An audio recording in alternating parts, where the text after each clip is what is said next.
Buonasera, non vi ho visto arrivare. Buonasera bella gente, buona domenica, spero che vi piaccia la mia compagnia questa sera, grazie per chiunque abbia scelto di stare qui questa sera con me. Ho voluto ripescare una piccola chicca che ho visto che ha fatto tanto compagnia a tutte noi e sono felice di poterlo riportare sul canale perché mi sono reso conto che sì, Final Fantasy XIV è molto carino come gioco, è anche un bellissimo gioco che ti prende, premia anche e soprattutto la pazienza dei giocatori, ma soprattutto è un gioco con cui chiacchierare, ma mi rendo conto che non era abbastanza chill, probably. Hey Stormy! Hello, hello! Welcome to the chill stream. How you doing? Would you please get in my back? I really miss you. Welcome to the chill stream, by the way. I decided to do a little bit something a little bit different. I wanted to be a little bit more soothing, a little bit more calm with my voice for today. Not for any particular reason, but it's because it's a chill stream, and I really appreciate it. I really appreciate the calm and the soothing because I've had like a lot of streams during this week, so my throat isn't hurting. By the way, I'm completely fine with it. I'm just a little bit a little bit of a chill stream, a little cozy, so we can talk to each other like the community that we are, like the family that we are.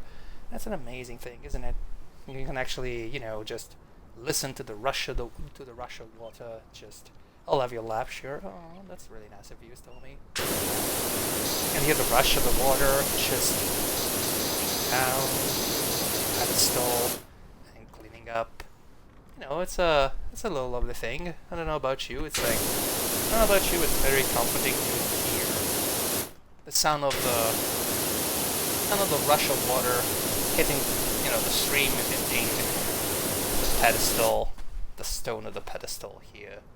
I don't know, I got interested into, I'm not trying to do like an SMR thingy, just more along the lines of, yeah, I don't want to scream, it's Sunday, I want to relax, talk to people.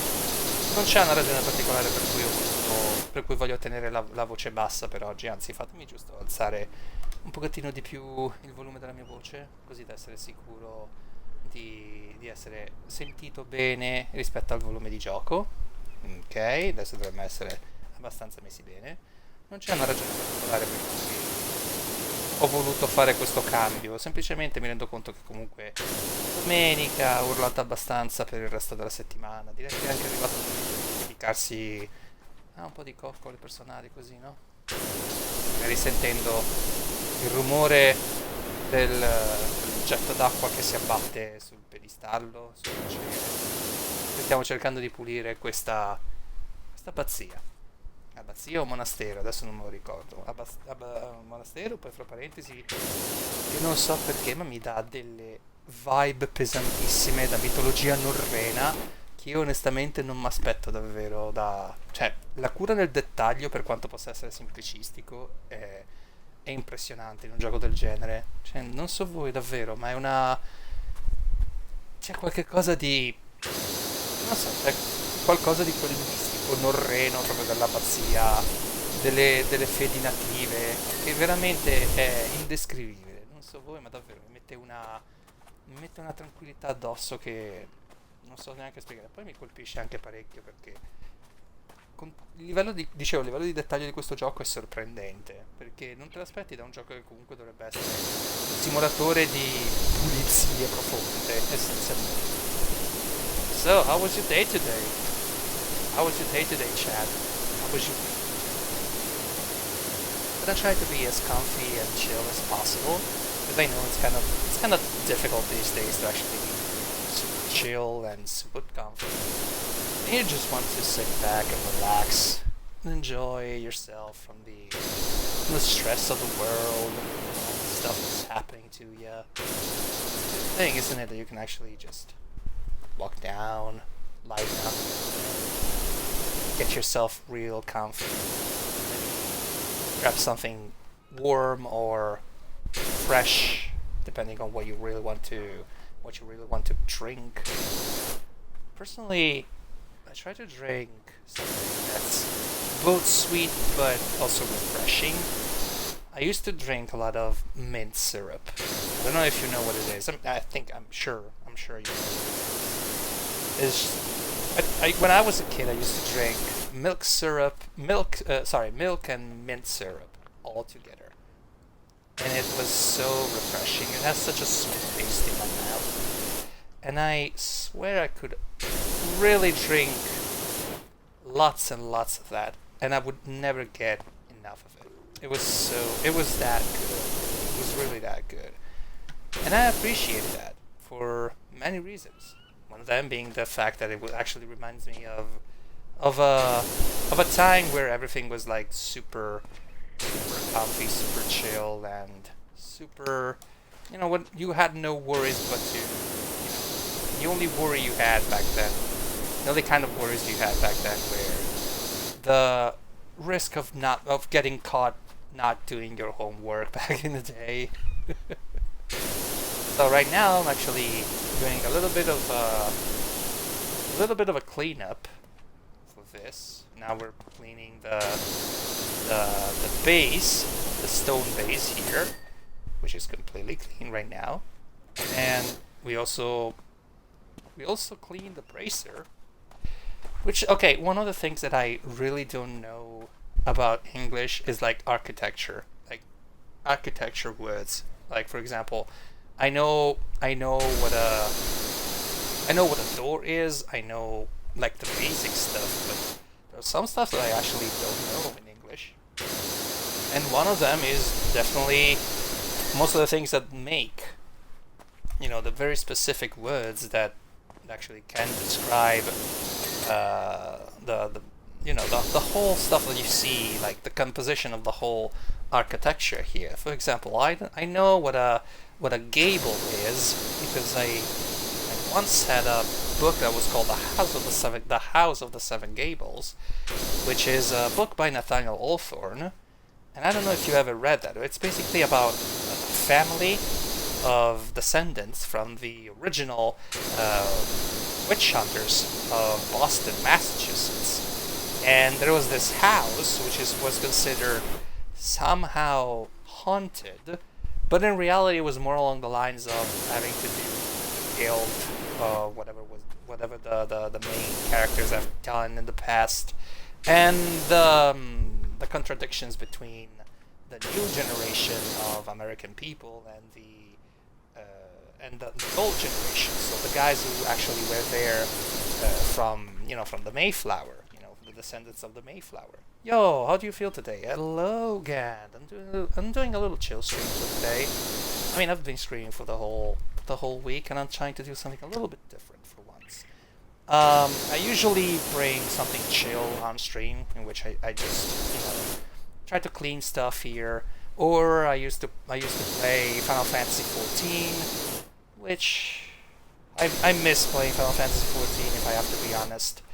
But again, if I don't have any computer in which to play, and the Xbox version of Final Fantasy 14 being very, very far in the line, I'm gonna be putting it on hold and try to do something, more relaxing. And I wanted to play this little gem that actually kept us company for so long. Ho voluto riprendere in mano questa piccola gemma che ci ha fatto compagnia per un po' di domeniche e sono contento di averlo fatto. Alla fine ho urlato praticamente per tutta la settimana. Ci sta che volessi portare qualcosa di un pochettino più calmo. Che mi dici di bello, Ganda? Che si dice di bello? Volevo vedere se effettivamente si poteva streamare questo, però vedo che non mi dà problemi di sorta, quindi penso che siamo riusciti nell'intento allora.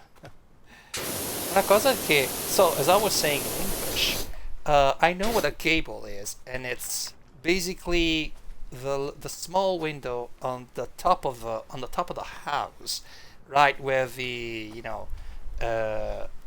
right where the real top is, and it's like not covered, it's like an inside the top of the house, and it's called the gable. It's a very specific word, if I'm not mistaken. And for the love of me, when I realized that the original name, when I realized there was a book called Anna of the Green Gables, I was baffled by it because here in Italy, Anna of the Green Gables is called Anna of the red-haired Anna, Anna with the red hair, Anna dai capelli rossi, and and it kind of made sense, the change that it did for for that adaptation reason, because not that many people know what a gable is, and it would have meant actually giving out an explanation to people who, for any other reason, are actually minors. I mean, usually Anna of the Green Gables is a book that it's given to. It's a children's book. It's actually given to children from the age of 3 to 7, if I'm not mistaken, and not that many children actually know what a gable is. So, I mean, especially here in Italy. So, it kind of felt like they wanted to do that because, one, I mean, not that many people know what a gable is, and two, it would actually be easier for these people to identify with the main character if that main character had a quirky thing to remember. So that's why they actually relied a lot on the color of the hair of the main character, Anna. Quindi la verità è che in Italia non sapevano che cosa fosse un abbaino in generale. Cioè, lo sanno che cos'è un abbaino, però siccome il libro Anna dai capelli rossi è un libro che comunque è indirizzato a ragazzini che hanno dai 3 ai 7 anni, o comunque è letteratura per ragazzi, per l'infanzia, è difficile che un bambino sappia che cosa sia un abbaino, o che comunque sappia spiegarlo, a meno che non sia, non so, figlio di un architetto o figlio di comunque di una persona, di persone che hanno accelerato un po' il percorso di insegnamento personale al ragazzino, e quindi sanno, e quindi il ragazzino magari sa anche spiegare che cos'è un abbaino. Ma onestamente capisco anche il perché abbiano voluto far passare Anna dagli abbaini verdi, della casa con gli abbaini verdi, a Anna dai capelli rossi. Perché effettivamente è più facile per una persona qualunque ricordare una caratteristica fisica di un personaggio, perché permette anche più velocemente, diciamo così, l'associazione e comunque la possibilità della persona stessa di ciao Yumina, buon compleanno, come stai cara? Questa sera facciamo una live molto chill e non so quanto adesso, ma spero vada tutto bene. Ciao Estetica Liber, tutto a posto? Questa sera facciamo una bella live rilassata, facciamo gli auguri a Yumina. So happy birthday Yumina 940.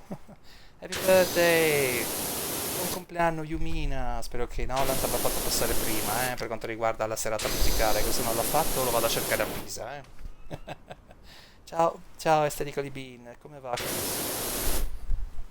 Come ti senti in questi giorni? Oh, lo so come ti senti, però spero che adesso vada un po' meglio. Sto bene, dai, sto mangiando i mirtilli per la cena. Oh. A me piacciono tanto i mirtilli, ma sai che cosa mi piace tantissimo? A me piacciono tantissimo i lamponi. Cavolo, se mi piacciono. Lamponi, mirtilli, che altro? Le more, quei frutti di bosco di cui sento veramente tanto la mancanza e mi piacerebbe tanto averli tutti i mesi. Il problema è che però, essendo comunque congelati spesso e volentieri quando li prendi fuori stagione, è un po'... Sì, per puro quello ho azzeccato il posto, dai. Ciao Valuccia, ma buonasera. Mi trovi in un momento abbastanza difficile, cara, come ti senti? Purtroppo il mio PC ha deciso di dirci addio e adesso sto facendo una raccolta fondi. Sto facendo una raccolta fondi per pagarmi le riparazioni del PC o comunque per mettere qualche cosa di un po' più potente col PC che arriverà. E se volete partecipare o se volete anche semplicemente condividere il link per la donazione, punto esclamativo KOFI, quindi punto esclamativo kofi, e potete condividerlo nei luoghi dove avete un po' nei luoghi social dove avete un po' di dimestichezza, insomma. Che si dice di bello Valuccia? Non è cambiato tanto, ma boh, tutto ok. Ma l'importante è che tu sia qui, guarda. Importante che tu sia qui. È un piacere averti qui, lo sai. Sempre e comunque un piacere averti qui. Tanto facciamo di nuovo gli auguri a Yumina perché sei per un sacco per il PC, mannaggia. Guarda, anche a me, guarda. Onestamente, ti dirò di più.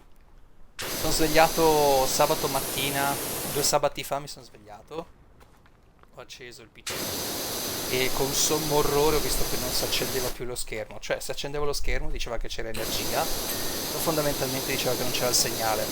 E allora ho capito che o è la scheda grafica che ha detto addio o è qualche cos'altro di più. Ti giuro, ho provato un panico di quelli mostruosi in quel momento lì e non sapevo più che precipitare. Ero convinto si potesse risolvere in pochissimo tempo, ma il tecnico praticamente da 3 settimane non si fa nulla. E da quando ho consegnato tutto, e quindi è stato un po' un problema, ecco. Abbastanza bene, sono in vacanza in Puglia, finalmente domani torno a Roma e poi forse dovrei partire per la montagna, spero di farcela. In bocca al lupo, davvero cara, in bocca al lupo, spero che la vacanza sia andata molto bene per te, che so che hai davvero tanto bisogno di riposo, come tutti noi fra parentesi, e spero anche che comunque sia stato veramente qualcosa di rilassante e positivo per te. E da un po' che non faccio vacanze, da un po' di tempo che non faccio vacanze. L'audiogioco sovrasta la tua voce un po', giusto per segnalartelo, grazie per avermelo detto. Allora vedo di abbassare un pochettino. Sovrasta di un po'? Non l'avrei mai detto davvero, perché pensavo di aver abbassato sufficientemente il volume di gioco. Ok, adesso c'è il microfono praticamente al massimo, il gioco che è praticamente al minimo. È il rumore dell'acqua che fa questi scherzi, sì, immaginavo. Adesso come va? Va un po' meglio? Ero convinto potesse essere un po' più tranquillo il rumore. Quando usi l'acqua sì, ok, quando uso l'acqua, immaginavo, sì sì sì sì. Allora dovrebbe esserci comunque la possibilità di abbassare un po' il volume Adesso è molto meglio, ok, perfetto, non c'è bisogno di modificare niente. No, dicevo, mi auguro che vada tutto bene per te, che vada assolutamente bene per tutto, insomma, perché davvero sei una persona eccezionale, sono contento di averti conosciuta e ovviamente ti si aspetta quando e se vorrai andare in streaming, non ti metterò alcuna fretta perché io detesto mettere fretta alle persone. Il gioco mi incuriosisce un sacco. Allora, ti dirò di più. Quando ho iniziato questo gioco, io avevo visto un sacco di gameplay, tra virgolette, gameplay diciamo così, che poi non è un vero e proprio gameplay, è più una cosa del tipo pulisci finché non è tutto pulito, cioè spruzza l'acqua finché non è tutto pulito. Ma ti attrae più che altro perché è molto rilassante, forse anche perché sono tutte cose alla fine automatiche, del tipo a un certo punto ti entra quasi dentro la dinamica della pulizia e riesci a capire bene o male che tipo di ugello usare oppure quale quale praticamente quale idropompa usare di volta in volta e pian piano comincia anche a sviluppare un senso per lo sporco, per vedere dov'è che si è annidato lo sporco, ma è più che altro la sensazione di potersi rilassare e parlare proprio con le persone, ti invoglia proprio a parlare questo gioco. E l'ho scelto proprio perché mi piacciono le live anche in cui parlo tranquillamente, invece la forma di DOC come me, in effetti. Che poi mi dimentico sempre che la gente lo chiama OCD, perché giustamente lo dice all'inglese, Obsessive Compulsive Disorder, ma in italiano sarebbe disturbo ossessivo compulsivo, DOC, infatti, giustamente. E sì, ha anche senso, ha anche senso. È che ormai siamo abituati veramente a usare l'accezione o comunque l'abbreviazione americana o comunque inglese per quanto riguarda proprio la psicologia e tutto. La dicono all'inglese, sì sì sì sì sì. Ma come anche spesso e volentieri nella mia chat, soprattutto su Telegram, noto che ci sono tantissime persone che parlano di ASD, cioè invece di dire DSA dicono ASD, cioè all'inglese sarebbe Autism Spectrum Disorder, ma in realtà in italiano dovrebbe essere disturbo disturbo dello spettro autistico. Più che altro non lo dicono, sta un po' gracchiando. Ah no no, è tutto a posto.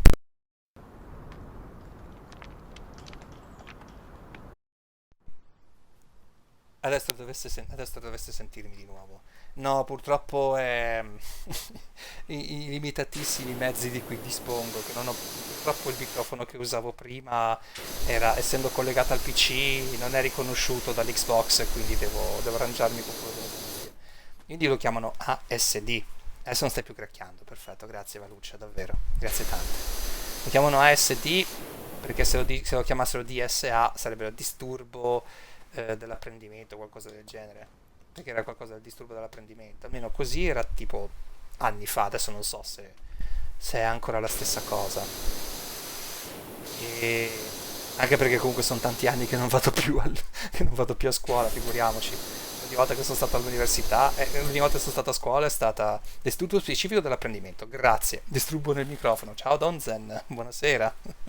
Sì, purtroppo per il microfono vi chiedo scusa in anticipo, però purtroppo purtroppo il microfono che usavo per fare gli stream da PC è un microfono che non viene riconosciuto dall'Xbox, quindi mi devo arrangiare molto con le cuffie della Logitech, che sono molto buone, fra parentesi, ma le devo attaccare al joypad, quindi se sentite cracchiare è perché fa contatto col joypad.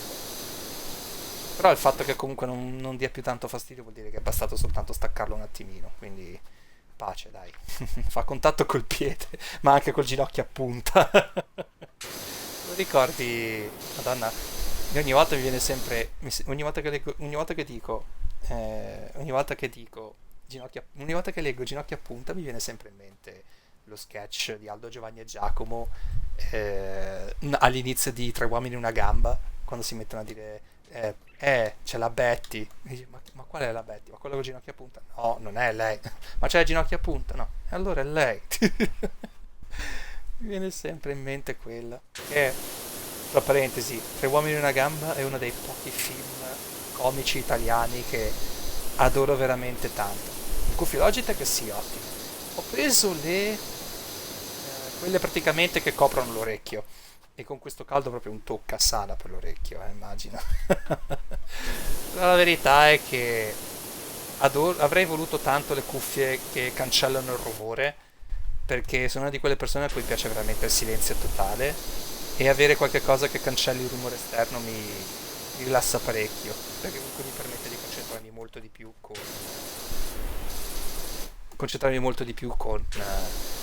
i miei pensieri, ma anche con la musica e tutto quanto. Nel frattempo, se avete voglia di donare o comunque se volete aiutarmi distribuendo il link al mio, al mio, al mio Kofi per la raccolta fondi, punto esclamativo Kofi, ovvero Kofi attaccato, oppure ko-fi, quindi ko-fi.com/cronomaestro, e potete condividerlo sui social che più vi aggradano. Se non volete donare non c'è problema, e ovviamente rimarremo amici. Non vi preoccupate, capisco, perché comunque sono periodi un po' difficili per tutti, però va detto che comunque ho raggiunto una buona percentuale, e ancora adesso vi ringrazio davvero per l'incredibile supporto che mi avete dato in questo mese. A Giovanni e Giacomo sono una garanzia, io li adoro, ma li preferisco a teatro. Alcuni film sono carini, ma a teatro per il mio sono imbattibili. È anche vero che la maggior parte degli sketch sono nati a teatro, perché infatti anche lo sketch dell'auto, da quello che ho capito, è nato prima a teatro e poi è stato trasposto al cinema, con il film che ben conosciamo, cioè Tre uomini e una gamba. E onestamente è un espediente che apprezzo. È un espediente che apprezzo perché comunque, se è ben rodato a teatro, può anche essere ben funzionante al cinema, con qualche accorgimento, diciamo così. C'è gente che dice che siccome sono nati a teatro, allora Aldo, Giovanni e Giacomo non hanno inventiva, e da un lato li capisco, perché comunque la maggior parte dei film di Aldo, Giovanni e Giacomo sono una raccolta di sketch che comunque sono stati già visti prima.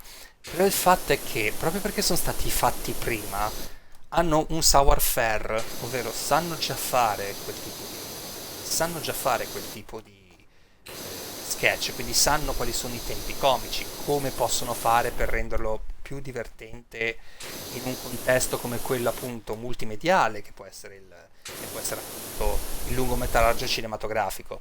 Oh, grazie Donzen, ma non dovevi, grazie per l'abbonamento. Ah, per chi non lo sapesse, per gli abbonati adesso ci sono anche le emoticon, potete scorrere praticamente nella vostra sezione dedicata alle emoticon, e adesso abbiamo anche le emoticon del canale, per gentile concessione, anzi, per incredibile concessione del mitico Gardino, che veramente ha fatto un lavoro al bacio, veramente tanto. La sensazione è un po' quella, ma dipende anche molto da come li proponi gli sketch. Sì, è vero. Però è vero che comunque tantissimi di quegli sketch, se andiamo a vedere un attimino gli sketch appunto di Tre uomini e una gamba, al netto di quello che poteva essere il viaggio, che comunque è una riedizione di quello che è successo, di quello che viene portato di quello che viene portato a teatro con delle differenze molto, molto specifiche. Spam casuale, spammate, spammate, sono fatte apposta per essere spammate quelle emoticon, anzi, mi rendete veramente un cronino felice quando le fate. Intassi le cuffie pesanti, quindi bevi. Sì. Queste cose mi fanno sudare le orecchie parecchio. Quando finisco la sessione c'ho tante di quelle gocce di sudore che la metà basta.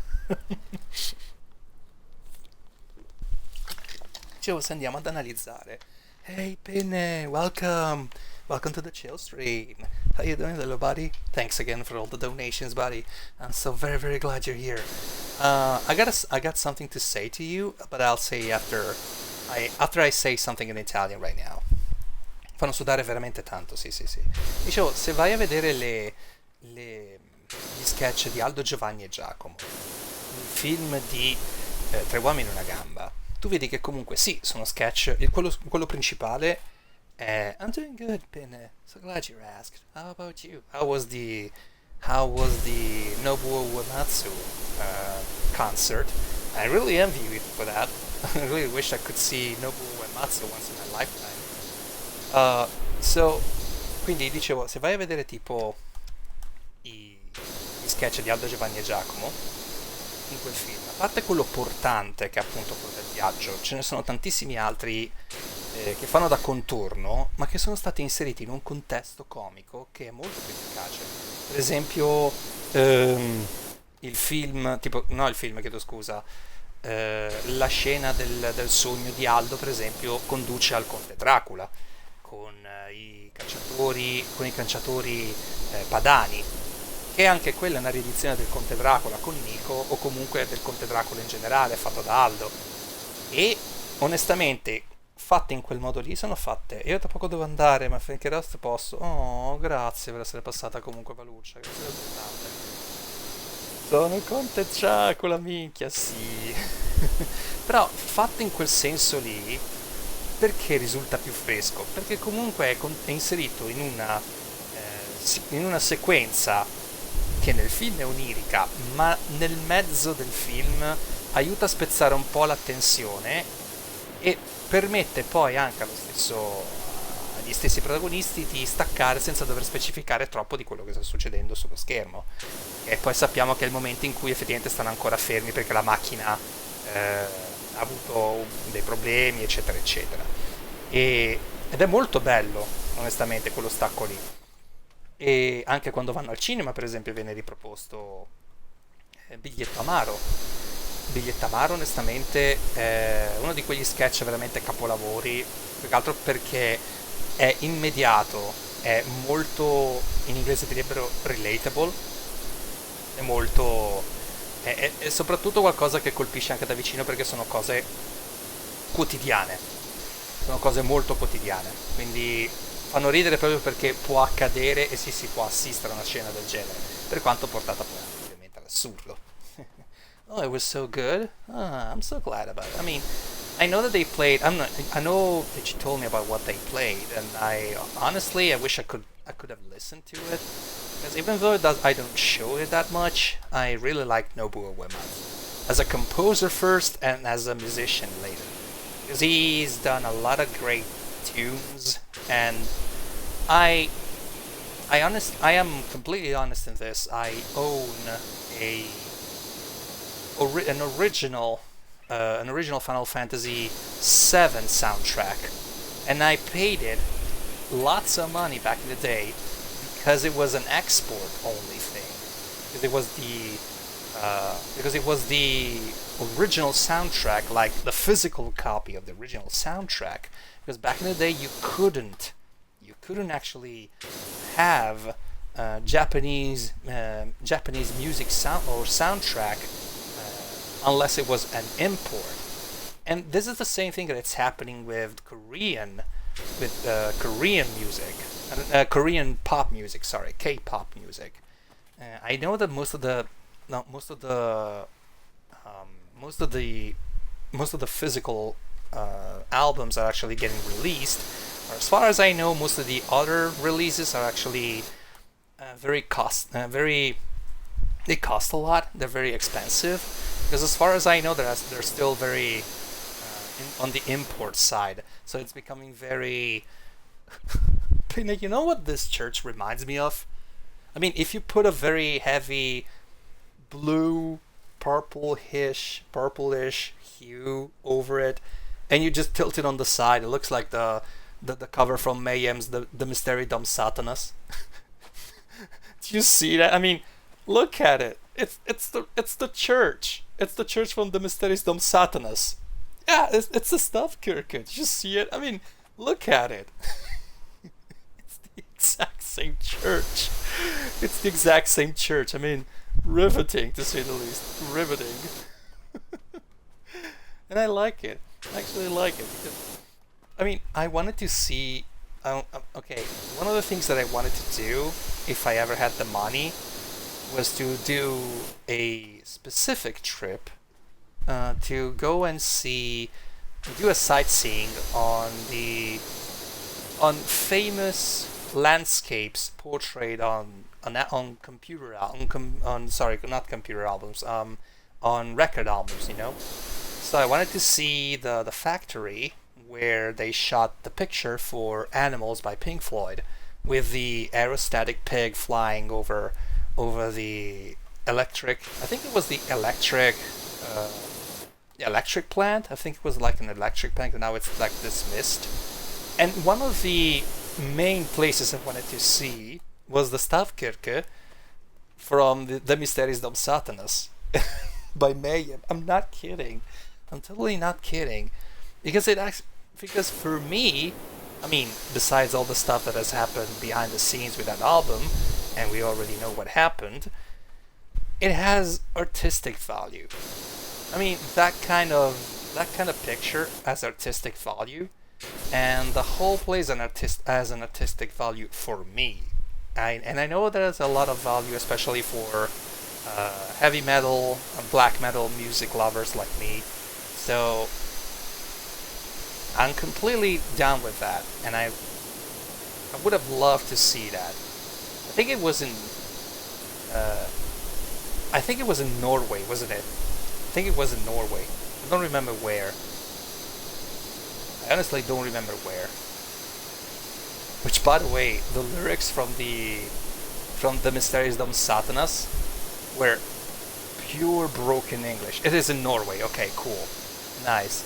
They were pure broken English. I don't know if you ever read the lyrics from Funeral Fog. I mean, if you check the lyrics of Funeral Fog and you compare it to a person who's actually English speaker, like native English speaker, you would understand like 0%, 0% of what they're actually singing, which it is to be expected. I mean, they were not English speakers, they were not native English speakers, and they were using English as a way to, to address specific people, like their own audience. They were into that kind of thing, so they were actually speaking in English. If you ever come to Norway, I will welcome you with open hands. Oh, thanks to you, Pinne.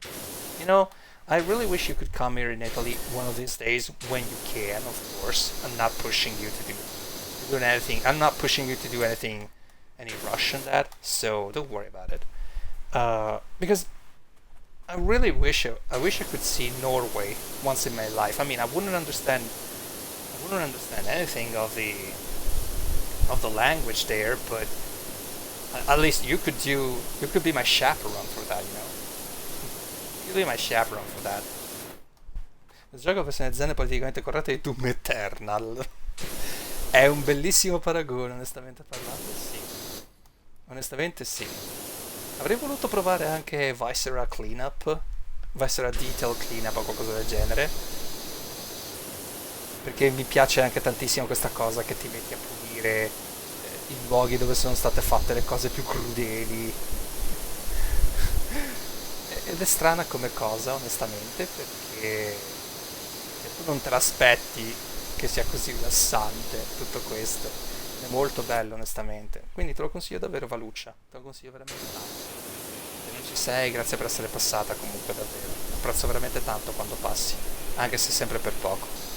Sei una bella persona, una persona ancora... Sei una bella persona e lo sei ancora dal primo giorno che t'ho conosciuto su Twitch. Quindi grazie ancora per essere amica mia. Oh, we're all good in English. Oh, that's good to know. I mean, most of the people should know. I mean, people should know English because of, for tourism and all that, but I wouldn't mind actually learning some Norwegian myself. Norwegian sounds like a very doesn't sound like a very difficult language per se, but at least it's not like Finnish, or Suomi.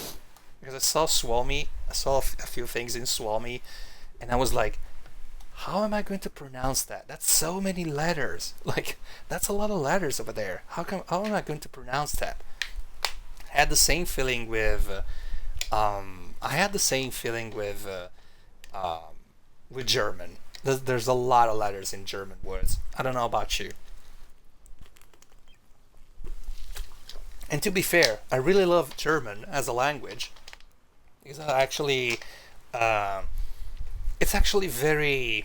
I mean, it's a constructive language. As in, you can actually do a lot of. Perché il cirillico fischia invece.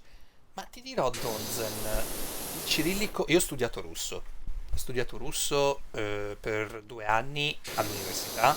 Non ho mai avuto modo di metterlo in pratica, purtroppo, perché per un motivo o per un altro trovare le persone che parlano russo e che accettano il fatto che tu sia principiante in russo non è poi così facile, soprattutto quando si tratta di non tanto di persone russe, quanto di persone che hanno studiato russo con te e non vogliono fare pratica con te perché dicono no, per andare veramente a fare pratica devi andare in Russia, quindi devi spendere un sacco di soldi per andare ovviamente in un luogo che ci stai tipo per 2 settimane, un mese, ed è già tanto se riesci a imparare qualche cosa, diciamo così.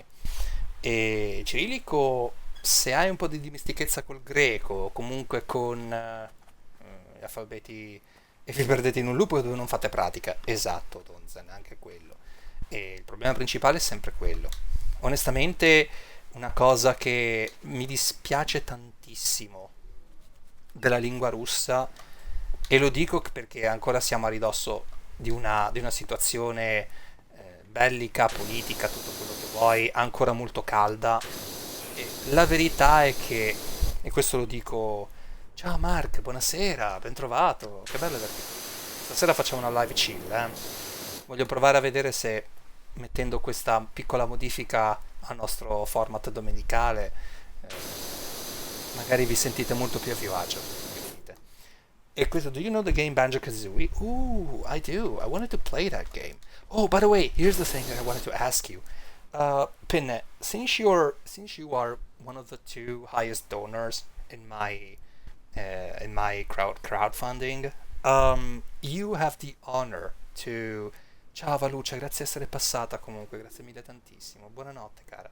You have the honor to actually give one name for my computer when it actually gets fixed.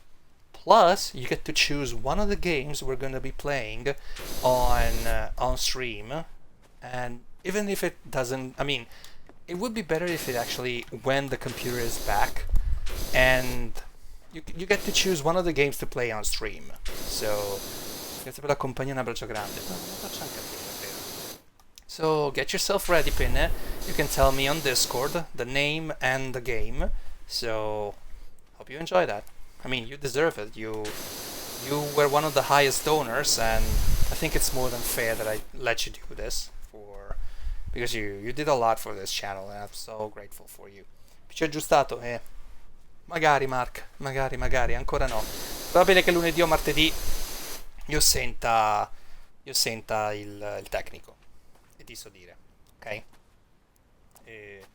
Ma per quanto riguarda il cirillico, se hai dimestichezza col greco, per quanto riguarda l'alfabeto greco, parte del problema è già risolto.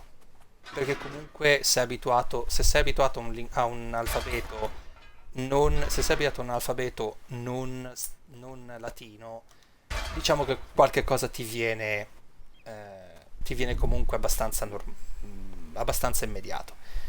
E il problema più che altro è la non immediatezza della lingua russa. Cioè, se l'inglese, il francese, il tedesco hanno comunque delle origini comuni, perché comunque stiamo parlando di lingue neolatine, neoromanze, contro invece una lingua che si è evoluta in direzione diametralmente opposta, che è appunto quella russa, o comunque quelle delle aree slave, e l'inglese e il francese risultano molto più facili da comprendere per una persona appunto europea, perché comunque hanno una costruzione non dissimile da quella nostra. È più facile da imparare anche perché comunque si è standardizzata nel corso degli anni. Oh, I didn't catch what you say. Oh, okay. Okay. I'm gonna repeat this again. I'm not gonna have the jet stream here. So, since you are one of the two highest donors on my crowdfunding, you get the chance to give one name for my new computer when it comes back, and you get the chance to choose the game you want me to play on this channel, and we're gonna play it either as soon as the computer arrives, if it's a game that I cannot play on my Xbox, or we can play it immediately on September as soon as I have the opportunity to play it on the Xbox. So if it actually can be played on the Xbox, I can easily play it away. Okay, if it's something that I have to play it with the computer, we're gonna have to wait until the computer comes back. Okay, Pinne? But you get the chance to do that. So if you could please give me the name of the... Oh, you're welcome, Pinne. I mean, thank you for actually helping me out on this. I mean, you really donated a lot on this for this cause, and I appreciate you for that. So really. Perdonami, Donzen. Ti rispondo subito. E il punto è sempre quello. Il punto è che le lingue si sono evolute in senso diametralmente opposto. Se una persona conosce bene o male i casi del latino o del greco e conosce comunque l'aspetto brutto di entrambe le lingue, per fortuna riesco a seguire anche l'inglese. Ah, meno male, Donza, meno male. Se riesce a seguire, se uno riesce a capire in un modo o nell'altro le casistiche, il caso e i generi del latino o del greco, conosce comunque... Sì, sono italiano, Lorenzo Rock. Eh sì, sono italiano e parlo anche inglese. Ciao, ben trovato, fra parentesi, benvenuto nello stream. Ciao Maricò, grazie mille per il redeem. Hi Fox, welcome back. How you doing? How's it going? How's your day going? We're doing a little chill stream tonight. I've been screaming bloody gore for the whole week. You might concede me the fact that I can actually have a little chill stream for everyone for tonight. Plus we're playing Power Wash Simulator. How you doing? How you doing, Foxy? How was your day today? Ciao Maricò, come stai, cara? Che si dice di bello? Quindi dicevo, se conosci... Not great, but will be okay. Oh, sorry to hear that. Do you want to talk about it? This is a safe place, you know. You can talk about everything, you know. There's no issues at all. I mean, if you want to talk about it, or if you can talk about it, it's okay if you don't want to. No one is forcing you. Don't worry about it. Dicevo, se conosci l'inglese, scusa, se conosci la casistica del latino e del greco, conosci comunque... eh, oh, sorry to hear that. Sorry to hear that, Fox. Here's a little hug for you. Sto prendendo parecchio il caldo oltre al fatto che devo fare la caregiver. Per quanto riguarda... Per quanto riguarda lui, vero? Me ne hai parlato. Sì, sì, sì, sì. Mi dispiace ancora. Oh, look who's here. Hello, Sahama. Have you been a good fox, Hama? How you doing? How you doing, Hama? We're doing a little chill stream tonight. I don't want to scream. I don't want to be energetic today. I've been so energetic all week. At least for today, I want to be something a little bit. I love you, Hama. I love you, Hama. Welcome, welcome, welcome. So glad you're here. Uh, Quindi ti dicevo, Donzen, se conosci il greco o il latino e conosci il peggio di quelle lingue, il... Is it me? I can barely hear Chrono? No, I'm actually having a little... Yeah, I'm here, I'm here. Can you hear me now? Oh, wait, did I have the volume? Because I had the volume set to high before. Hey, friend, hey, friend. I'm actually having a little chill stream for tonight. I don't want to scream, I don't want to be truly energetic for today. I just want to have, a little chill stream where everybody can be super comfy and cozy because it's Sunday. Chill is good. It is. Plus, this game is super chill. I could go with some chill. Yeah. Welcome to the chill stream then. Hey, Fox. Is there anything I can do for you? If there's anything I can do for you, I'm here for you. Remember that. No matter what happens, I'm still here for you. Don't worry about it. So, I was just having a conversation about how I would love to learn Swedish or Norwegian, because I was pointing out the fact that this very church right here, if you put a very dark filter over it and you actually overexpose it with a very strong purple, blue, dark bluish tint, it actually becomes the cover from The Mysteries dom Satanas by Mayhem. It's like, and since I'm a huge metalhead myself, who's Norwegian? Pinne is Norwegian. Yeah. So I wanted to actually see how many actually got the reference, but no one. Ciao Kisara, ma buonasera. Yeah, I know that. Yeah, you do. I know you do. Ciao Kisara, benvenuta nel chill stream. Ho voluto fare qualcosa di un po' di diverso questa sera. I thought you were talking about me. No. You're Dutch. I was like, well, I'm Dutch boy. Yeah. Yeah, you're a Dutch boy. You're such a cool Dutch boy. By the way, anyone, if you want to help me with the fundraiser, !kofi, which is spelled as KOFI, and I will give you the Kofi link to my fundraiser. It's okay if you don't donate. Don't worry about it. I completely understand if you can't. But I would actually ask you to share the link on your social media, on whatever social media you have, in order to help me actually raise a little bit more, so we actually can repay the computer and have something a little bit extra to my computer, so that we can actually start becoming a real pro VTuber. I mean, I hope so. I hope I can become a VTuber one of these days.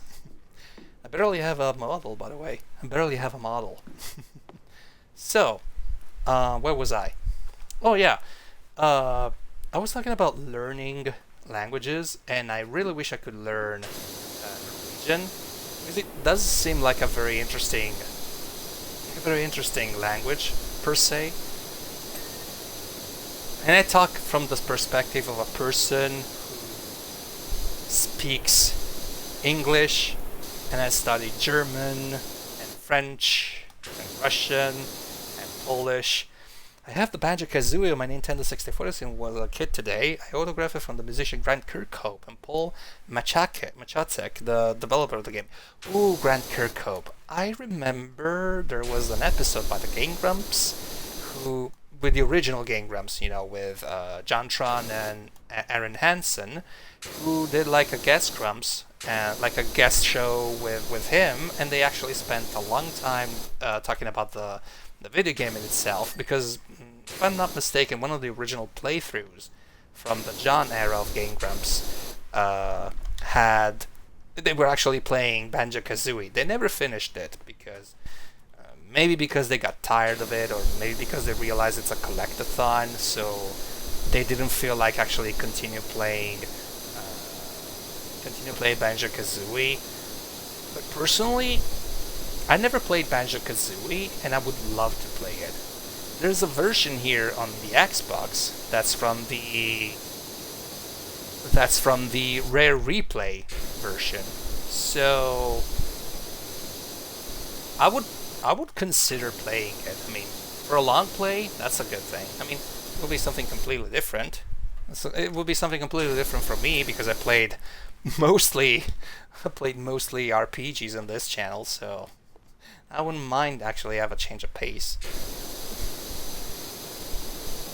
So yeah, Fox, I'm here for you. Don't worry about it. We love you. We love you so much. You're loved and cared about everyone here in this chat. We love you all.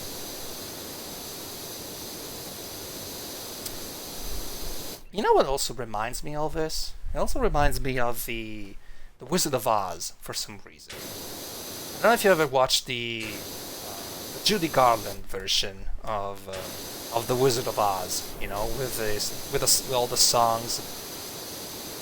Welcome to the TikTok, Alma. Oh yeah, because he has a TikTok now. I will never have a TikTok myself. I'm not a TikToker myself, and I don't think it's like meant for me.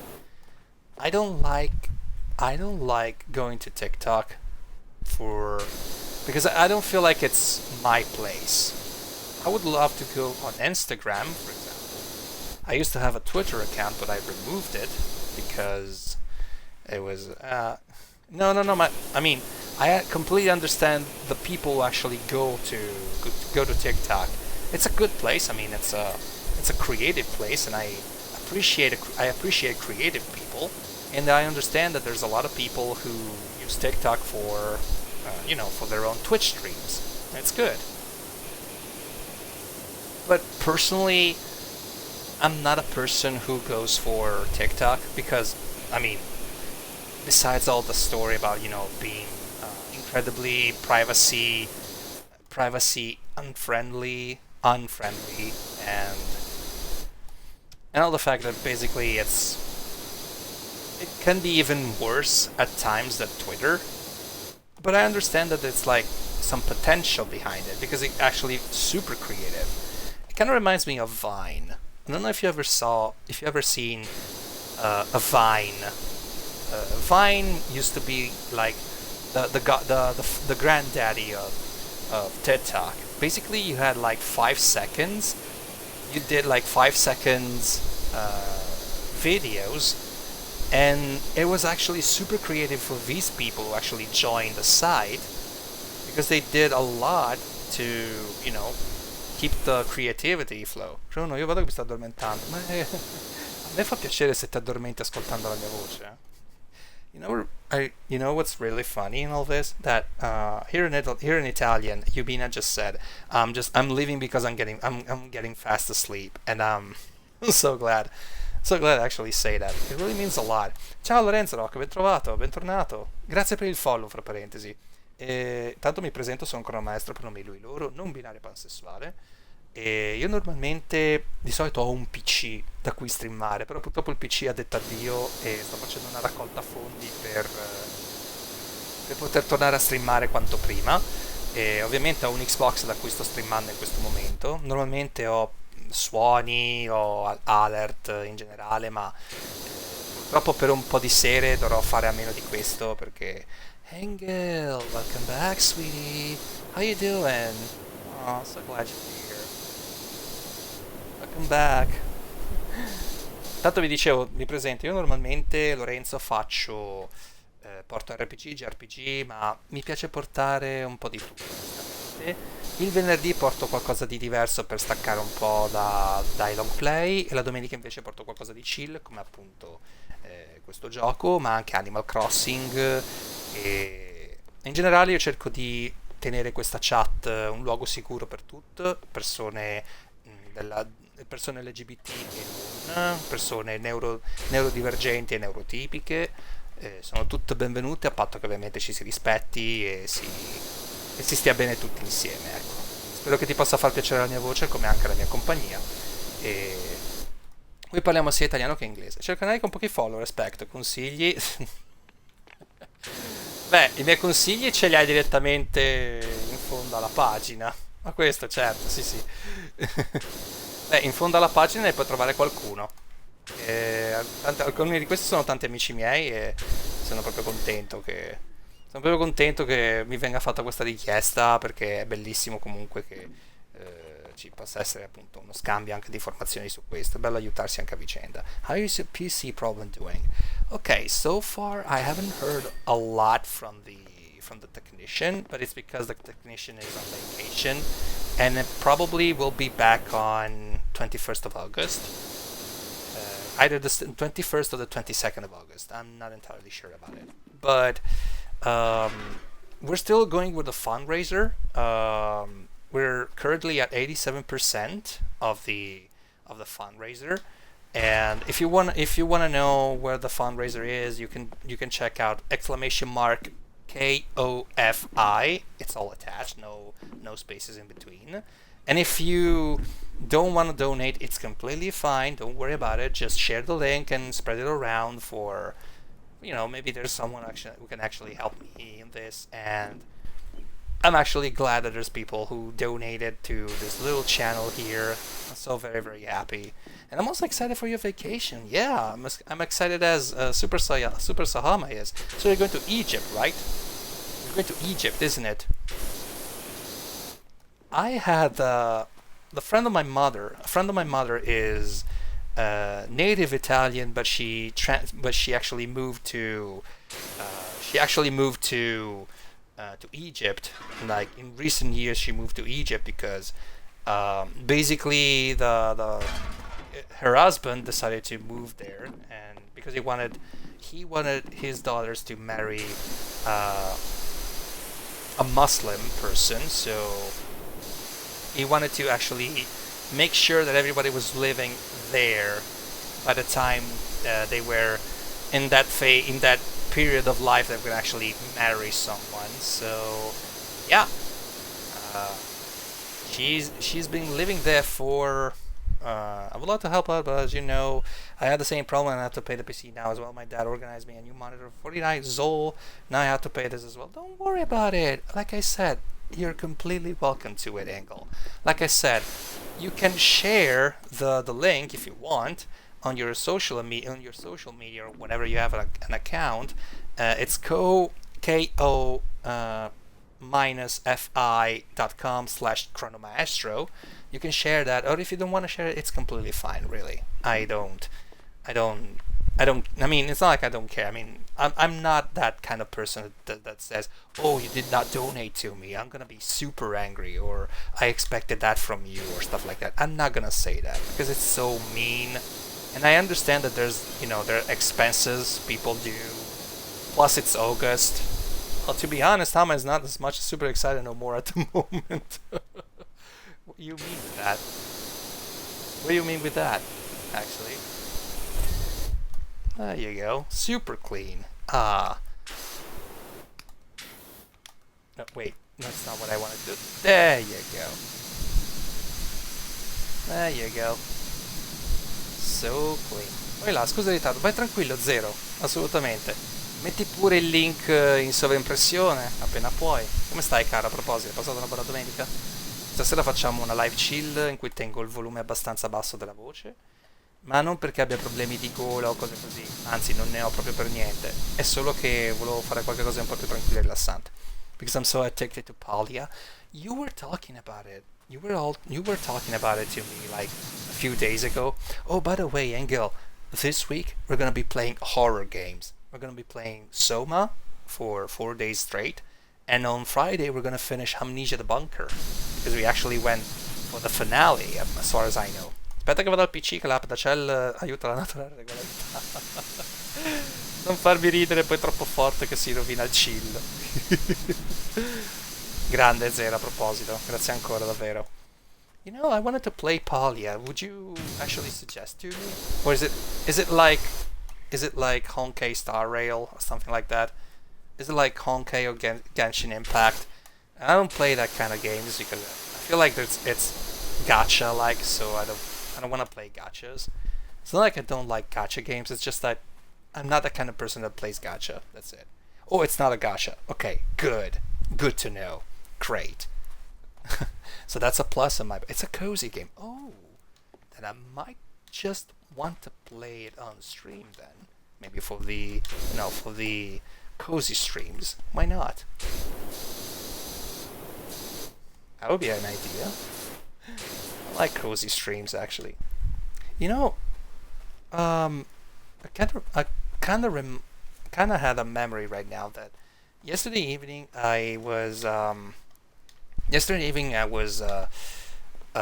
watching a few YouTube videos at random, and suddenly I basically found myself listening to ASMR chess games described piece by piece, move after move, commented and described like as if they were some sort of as you were in a tournament, you know. It was such a weird stuff to see, but at the same time it was super comfy because it felt like you were actually like dozing, falling asleep to a very contest of the minds, and you were taking your time. Don't do that. Why? Don't do that. Why? What shouldn't I do? What I shouldn't do? Like, what shouldn't I do? But I like that kind of video. I'm not gonna do ASMR, of course, because I don't have one, I don't have the proper equipment, and two, I don't think I have the voice for ASMR. But I like cozy stuff. Like I find myself in need of coziness. ASMR things that's so weird. Oh, it is. It is super weird.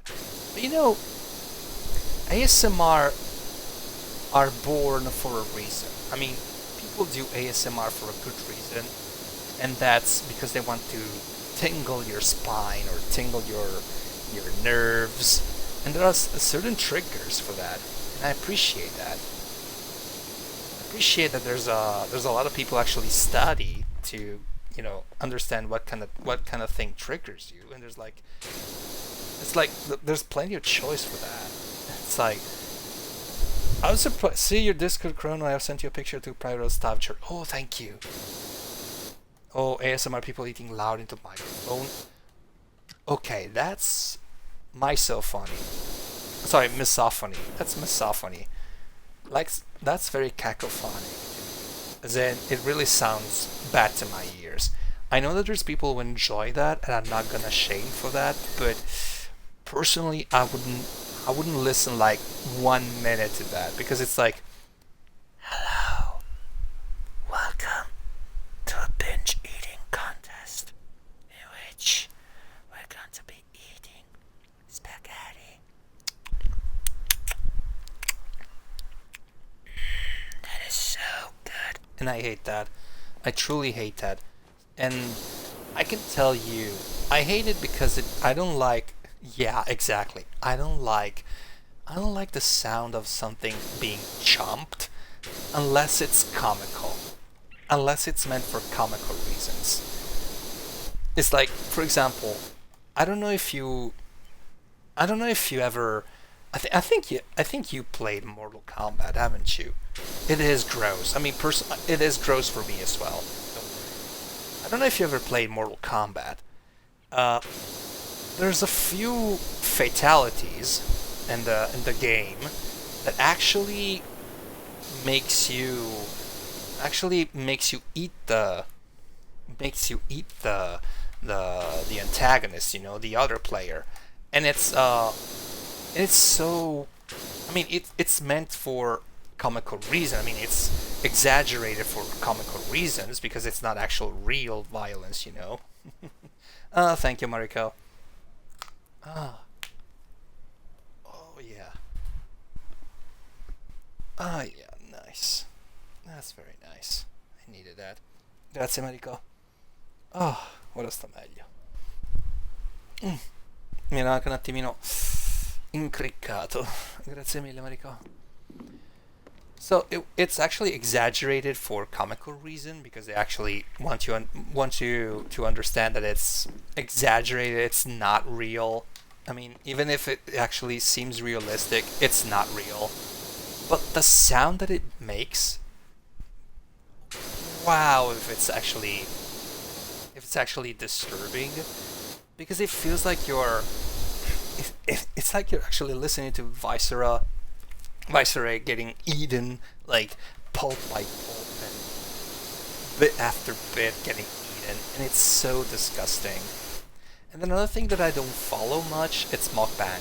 Mukbang are actually the best thing for me because one, I don't like seeing people wasting so much food on camera, and two, because they have the darnest habit of actually getting close to the microphone and eating non-stop, but not just eating, like chewing and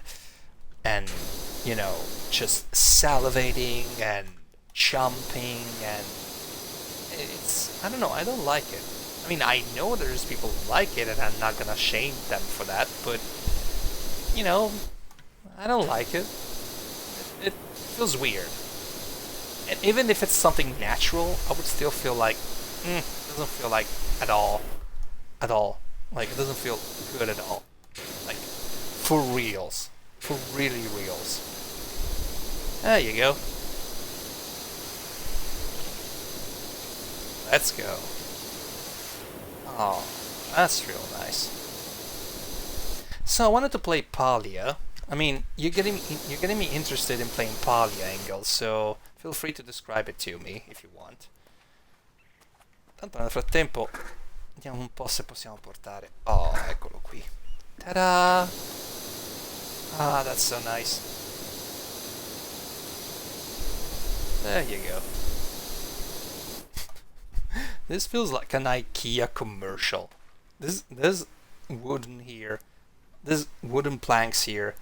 It feels like they're coming straight out of an IKEA commercial. I don't know about you, like it does feel like they're straight out of an IKEA catalog. It looks so clean and clear cut, and I don't know. The thing between Stardew Valley and Disney Dreamlight. Oh, I'll dig it. I never played Dreamlight Valley myself. Not a huge. Some say it's just a little bit like Ark. Oh, you mean Ark Survival? Does it have crafting or stuff like that? I could consider that. There you go. Super clean. There. Ah, so nice. Because if it has elements like crafting or stuff like that, like survival, I wouldn't mind it. Honestly, I wouldn't mind it. I've been playing Fallout 4 recently again on my own. I mean, I like Fallout New Vegas more because it's so... I think that it's actually a better experience overall for a Fallout series game. Yeah, you'd have to do crafting and level up to better things. Oh, okay. So you have to improve stuff as well. Yeah, makes sense. Sure. So I've been playing Fallout 4 recently. I wanted to get my hands on that Fallout goodness, and even though I like Fallout New Vegas more, because it's an overall better experience, and generally speaking, it's like, it does feel like more or less it's a better experience overall because it actually has a better storytelling, the pacing is a little bit better, the motivation for the main character are pretty much solid and not cliche. Even though it starts out as a cliche, I feel like Fallout 4 kind of gives out good things. Like, for example, for once, it actually lets you have some micromanagement. And I know that some people actually hate micromanagement, but I don't feel it's like super invasive, because it feels like more like It feels more like it's a welcome it's a welcomed addition to the overall experience. It kind of slows down the pacing of the game in some areas, but especially when they tell you, oh, you're supposed to go and save the village.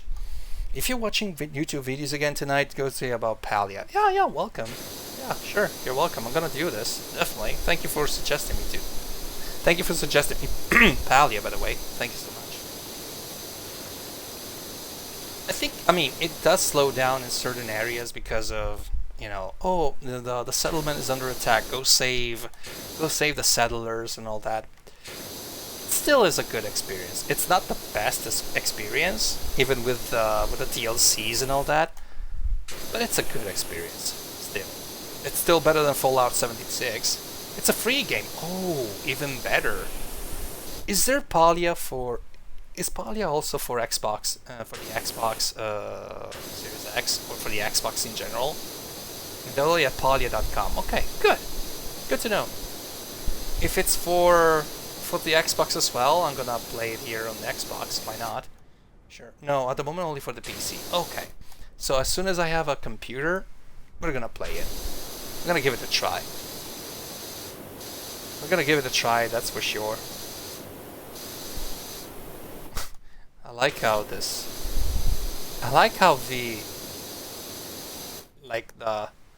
top of this church is like, it doesn't feel like Christian to me. It doesn't feel Christian. All this church does not feel Christian to me. By the end of the year, they will bring it for Switch. Oh, good. I have a Switch.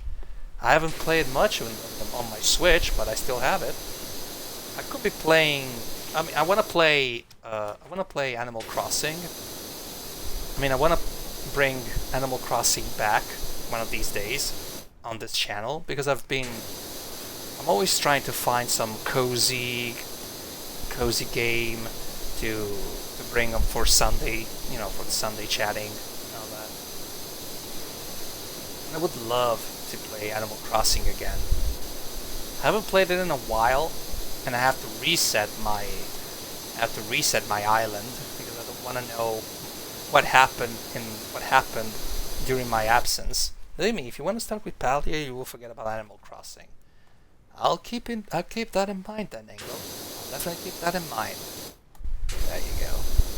So nice. There you go.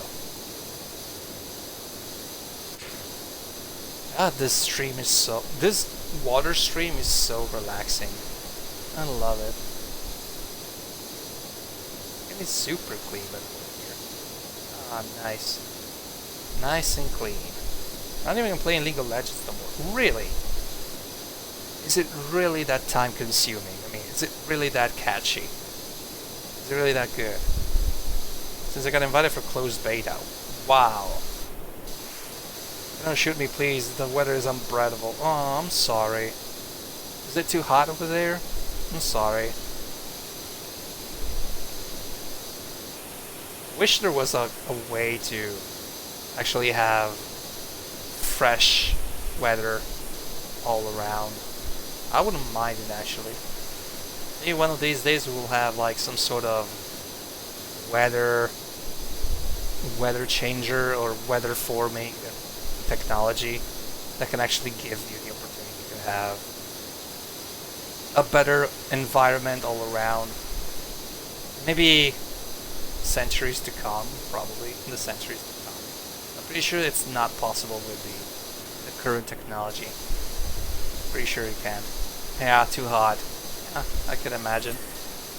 Wait. Oh wait, there's a gnome over there. There's a gnome There's a gnome on the top of the church. I wanna go and see it. Is it really? Are you for real? Like, can I see it? I wanna go and see it. Oh, really? That's the coolest stuff that could ever happen. That's the coolest thing that could ever happen, really. I can't believe it. It is! It actually is. It's actually at the top of the stairs here. Like, at the top of the church. It's like, over there. See? You see that? It's like over there. That's so cute. That is so cute. Like, and it's like green and red. It's like that's so cute. So very very cute. Really, it is. All right, here we go. Let's keep cleaning this stuff here. Quanto è bello quando trovi le sorprese così sul tetto, così, davvero, che meraviglia. Ah, le, guarda com'è bello pulito. La la la la la la. Baphomet Church. Ma non sembra più la chiesa di Baphomet, sai? Stavo dicendo anche prima che le vibe che mi dà questa chiesa è una vibe da chiesa pagana, convertita però al cristianesimo, perché non c'è nulla di cristiano in questo monastero. Non vedo niente di cristiano, vedo più un insieme tipo di influenze norrene, perché vedo tipo la punta dei Drakkar qui, questa è sempre tipo la punta del Drakkar, e non vedo proprio nulla che possa ricordare il cristianesimo in questa chiesa. Infatti diceva anche prima Pin che sembra di più una di quelle chiese, che sembra di più quella chiesa che si vede come si dice, nella copertina di The Mysteries Dome Satanas dei Mayhem, che è ugualissima, onestamente ugualissima. Cioè, non mi stupirebbe se si fossero ispirati a quel modello lì, che è una chiesa norvegese, fra parentesi.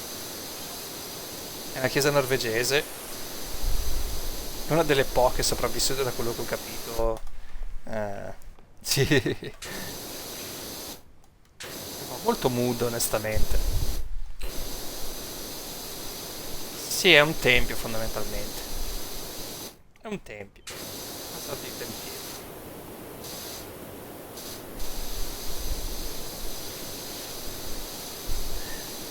Sempre a proposito di musica che ascoltavo e ascolto tuttora, fra parentesi. Un album che mi piace veramente tanto un album che mi piace veramente tanto è Blood on Ice dei Bathory, che fondamentalmente è la storia di un tizio che poi diventerà una leggenda norrena in sé, perché va a parlare anche con... Pare che diventi... oddio, adesso non mi viene in mente. Non Baldur.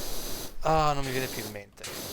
Ma praticamente è la storia di un tizio che vive in una tribù. Questa tribù poi è stata razziata praticamente da una tribù avversaria, e nel periodo in cui lui si allena per diventare più forte, per sconfiggere la tribù avversaria, incontra praticamente un indovino con un occhio solo, che gli dice: tu diventerai praticamente prescelto norreno, tu avrai la forza, devi andare a cercare la spada del sangue sul ghiaccio, queste cose qui.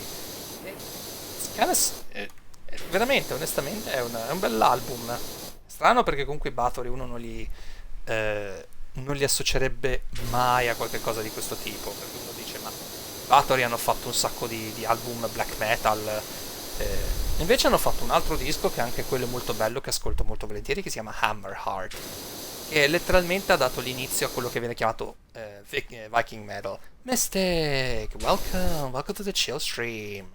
How you doing? I'm actually doing a little chill stream for tonight. For tonight, I wanted to do something a little bit, a little bit comfy, a little bit cozy. I don't want to scream for tonight. I just want to have some pure, unadulterated, calm fun.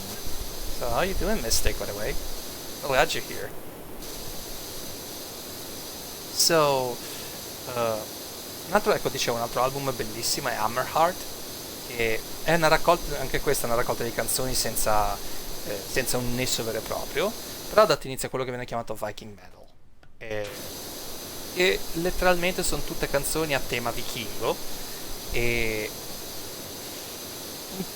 un po' anche per quella tradizione black metal che andava a elogiare quelle che erano le... Yeah, we're doing a little chill Sunday tonight. We're doing a little chill Sunday tonight. E un po' quelle che erano le tradizioni norrene o comunque native, rispetto appunto in contrapposizione a quelle che erano appunto quello che viene considerato l'invasore cristiano.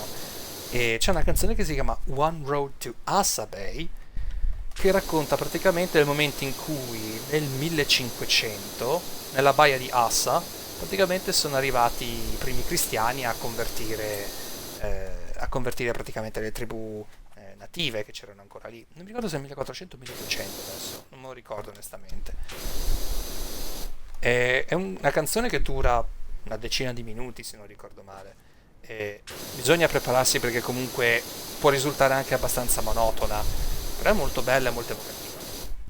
So I was talking about metal music that I listen to, and there's one album that I really like to listen to, which is called it's called one of them is called Hammerheart, and the other one is called Blood and Ice. Hammerheart in particular is it's a very interesting album, and I suggest you listen to it whenever you feel like it. Uh, it's an album that actually gave way to what is now called Viking metal. Basically, it's a collection of music that talks and deals at great lengths about Vikings and how they called Vikings and usual Viking stuff or tribes and all the mysticism and all that. And there's this one song that's called One Road to Kosovo, which is basically a song about the invasion, or let's just say the arrival, of the Christian converters, the Christian preachers here in if I'm not mistaken, it was from Norway as well, or I might be wrong because unfortunately I get it mixed up sometimes. So please excuse me, but it's actually a very interesting song. It lasts a little bit more than 10 minutes, but I highly suggest you listen to it. It's dramatic, to the point, and incredibly emotional at times. I actually suggest you give it a listen once in a while. Il riposo e la cura di sé sono così importanti. Quando ti prendi del tempo per ricostruire il tuo spirito, ti permette di servire dell'eccesso, non puoi servire da un vaso vuoto. This is a very true statement. This is a very true statement, Mystic. I cannot stress this enough. If you find yourself in a situation in which you are basically feeling yourself burned out, or you don't feel like you're actually giving yourself the proper care and nourishment, stop whatever you're doing, take a deep breath, try to hydrate yourself as much as possible, and try to be the person you want other people to be. Like, not exactly what other ask you to be, but the kind of person that other people would love to have around. So a person who cares about himself, as in actually takes care of himself or themselves, is a person that understands a lot about themselves. And it's a good thing because it means that you have everything, you actually care about yourself. As a person who advocates for safe places and mental health myself, positive mental health by the way, I can't stress enough, you have to create a better place for yourself. And that includes choosing people who actually are allowed to be close to you in your safe zone. And what's most important is that you yourself have to be the person for yourself that actually cares about what happens inside your mind or inside your body. And if there's something that goes, awry, and the needs arise for you to actually have a better understanding or a better cognition of yourself, do it. Like, find yourself something that actually helps you getting through, and always make an effort to take care of yourself, even when you feel like you actually can go for miles. And it's very, very important if you do that. It's very, very important. Nutri te stesso in un mondo che ti aiuti a sbocciare nella direzione in cui vuoi andare è raggiungibile e ne vale la pena. Exactly. Nourishing oneself, actually following the direction that actually helps you out and makes you feel good, is good. It's really, really good. Good point. Good point, Mystic. Exactly. Like, I know for a fact that I've had a lot of issues lately. For example, I had health issues lately, which, even though they weren't this bad, they actually made me a little bit sick for a little bit. They actually put me in KO for a little bit. They actually KO'd me for a little bit. And I'm actually glad that I know what the symptoms were, and I managed to, actually get cured and have myself something that was actually caring for myself.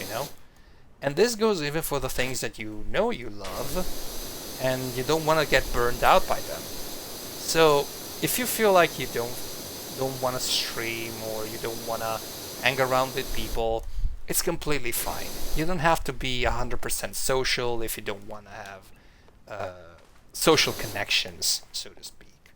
So it's a good thing when you have for yourself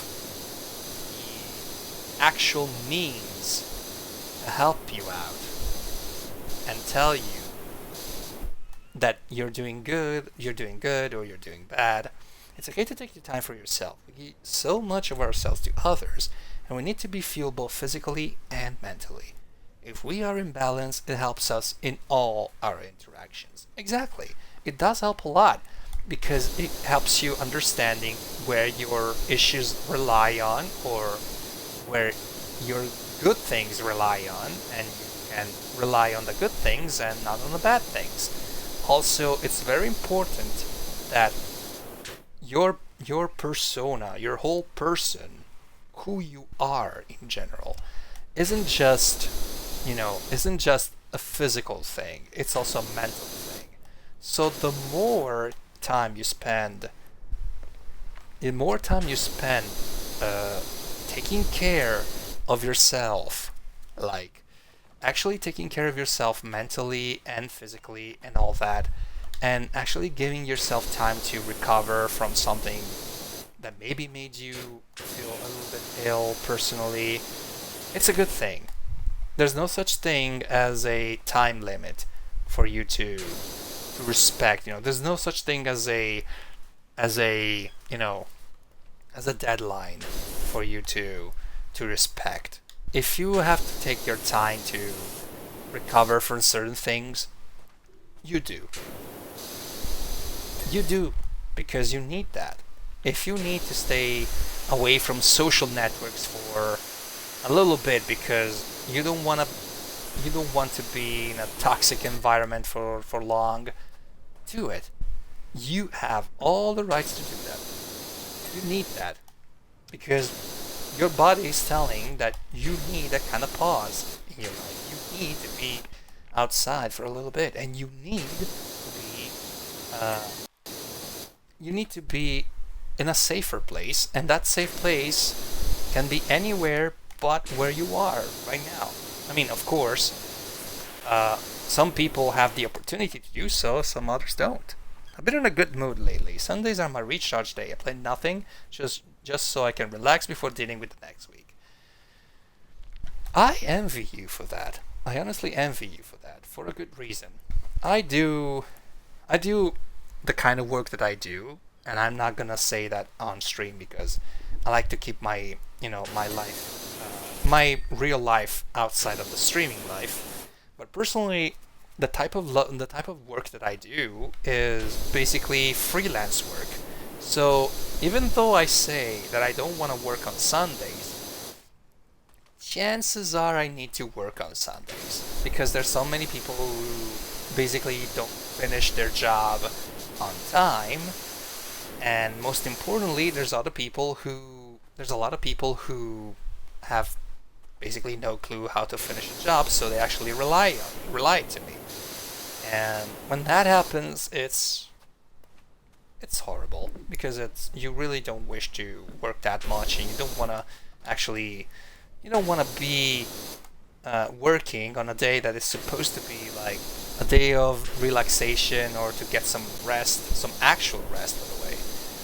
So I usually try to get a rest day on Saturday or on any other day, if possible, of course. But it doesn't happen that frequently for a variety of reasons. And one of them being, of course, that being a freelancer myself, I hardly get a very free day. And if it does, it's because they actually fired me from my job and I had to find another one. Or maybe it's because they couldn't find, I mean, I couldn't find anything else to do during that day, so I find myself in a completely, in a conundrum myself, because I don't know whether or not I should, rest or find another job, and so anxiety builds up and it gets very, very tricky and all that. So yeah, it's a it's not a good thing, I know. Don't get me wrong, I have plenty to do, but if I don't take the time out for myself, I feel like I'll get burned out and it feels like my day to day becomes a chore. Oh, definitely, I can agree with that. Bisha did send you is the Norwegian biggest staff church. Thank you, Pinne. I kind of what's it called? I read the the Discord message, but I wasn't actually reading it out loud because I was actually I was actually saying something in the meanwhile. But thank you for sending me the picture. I'll see it later. Don't worry. Ah, good hydration. I love it. Oh, it's okay. It's okay. It's okay. It's a good thing you reminded me of that message. So, yeah, I totally agree with Mystic here. I totally agree with Mystic. I mean, it doesn't have to be a chore. I mean, even if it's your rest day, it doesn't have to feel like a chore. Even when you have things to do, it doesn't have to feel like a chore. It has to feel like something that you want to do because it feels good to do it. And nowadays, it's getting very hard to do so. Also because we're very frantic, many things. I mean, life has become hectic and frantic, and it's tough to have a proper free day. We've been working harder after the COVID stuff and all that. Especially in my case, I've had a lot of requests of working extra days to get stuff done. But what's even worse is that these extra days were supposed to be normal days, normal work days, and instead actually turned them into extra days because they erroneously thought that they could just reduce the days of work while keeping the same workload. This December, I'm actually going to be taking a vacation, and I'll be off grid for 5 days, nothing but me and Chris. Oh, you'll be off grid. Oh, that's nice. I like off grid vacation.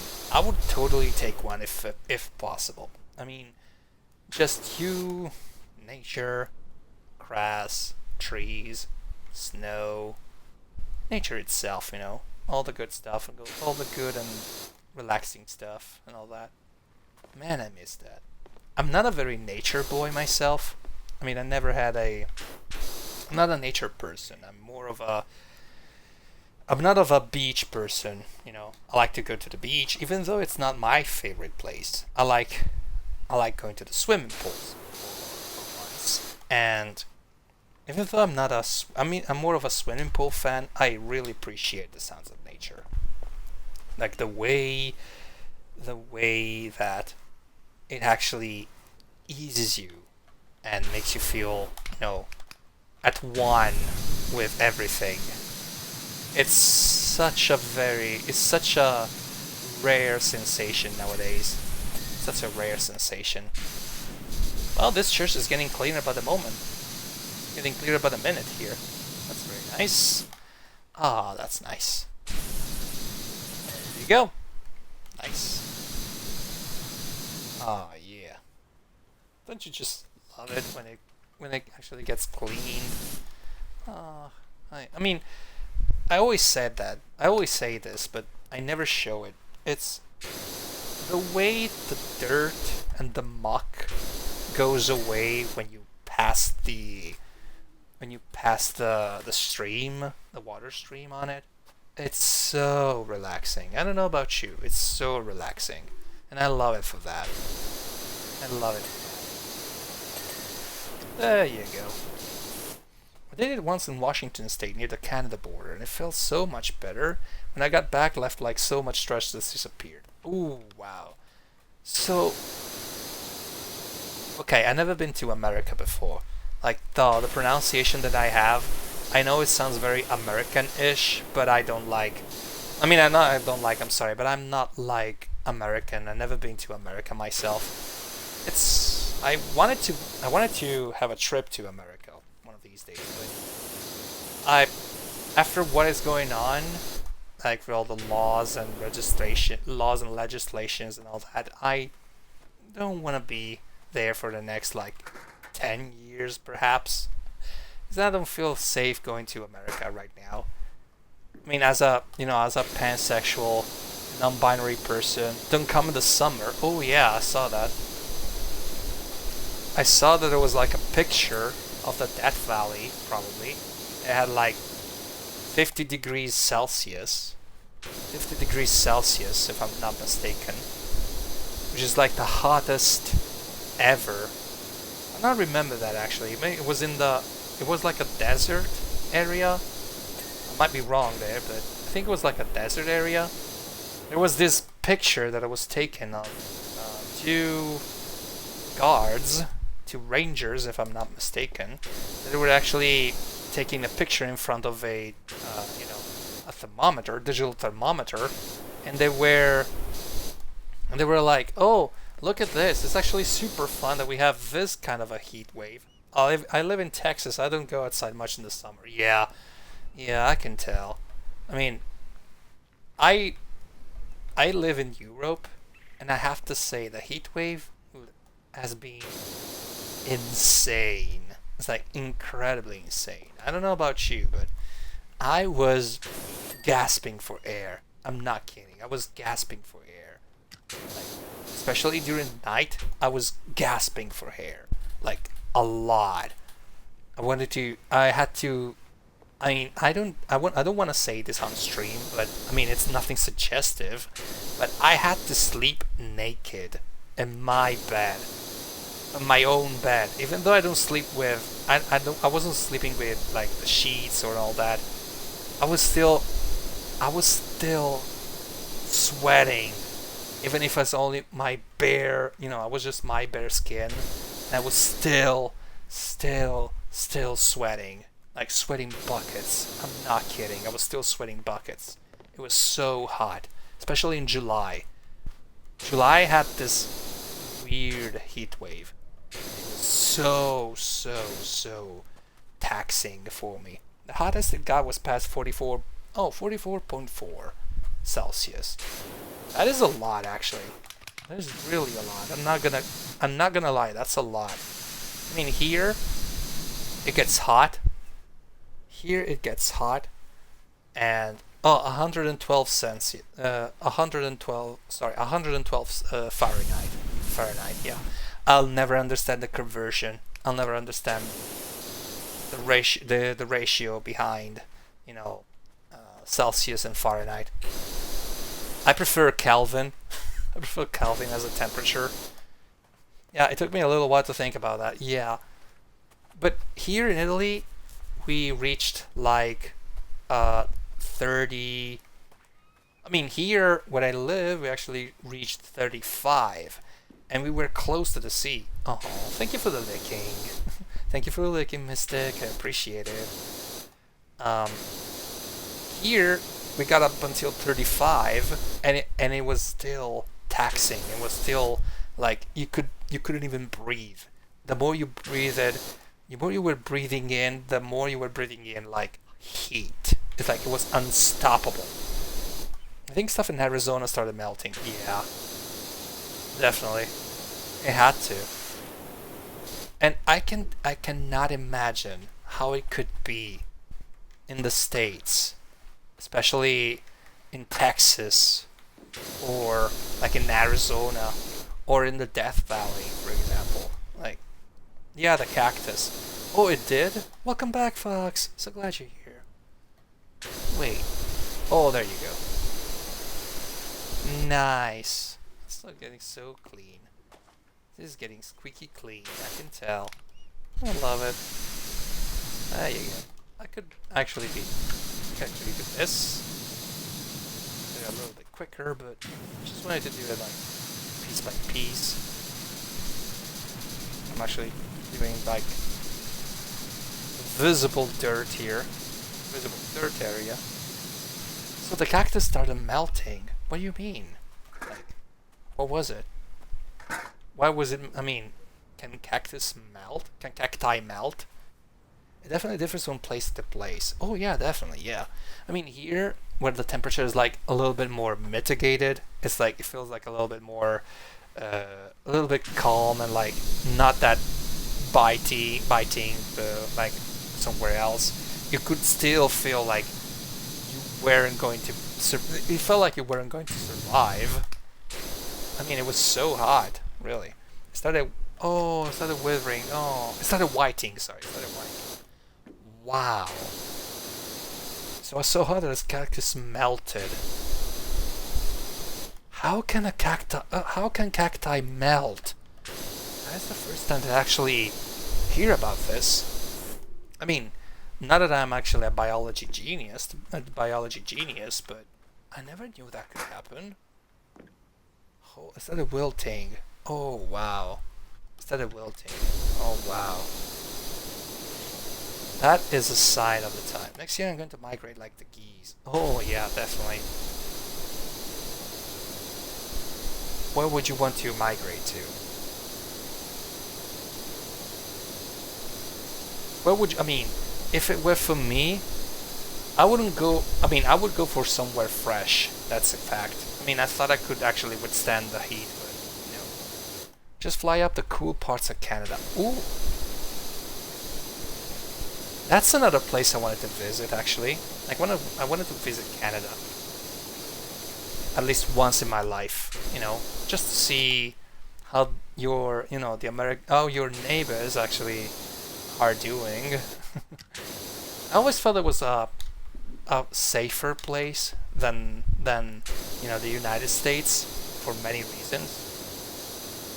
Just fly up to the cool parts. Yeah, I wish I could. I wish I could, definitely. I want to visit the Netherlands, Ireland, and Scotland. How about Italy, Mystic? How about Italy? Why don't you want to come to Italy? I mean, especially in December, the winter isn't actually that bad. I mean, it's cool. That too, yeah. I know you would. I know you would. There you go. It's all clean. Almost. Oh, there's specks of dirt here. Past my inspection here. There you go. Oh, there you go. I would love to go on a food tour of Italy. That I suggest you don't, for another reason. It's more about the expenses that you can have, because a food tour of Italy is, I mean, it's appropriate because the food here is actually super good, but don't go for restaurants or like the slow, I mean, you could go for the slow food maybe, but it's super expensive in some areas. If I have to be honest with you, I would suggest going for like the small restaurants, like the ones that have like the homemade stuff, like actual homemade stuff. That is where you actually have a taste of Italy. That is where the taste of Italy lies a lot into. It doesn't look like it, but definitely not like, I like to hit up the small shops. Yeah, exactly, like the mom and pop restaurants, exactly. Back alley restaurants and food carts. Food carts here aren't that, I don't remember if food carts here are that prominent right now, because there was a paradigm shift in the later years, and they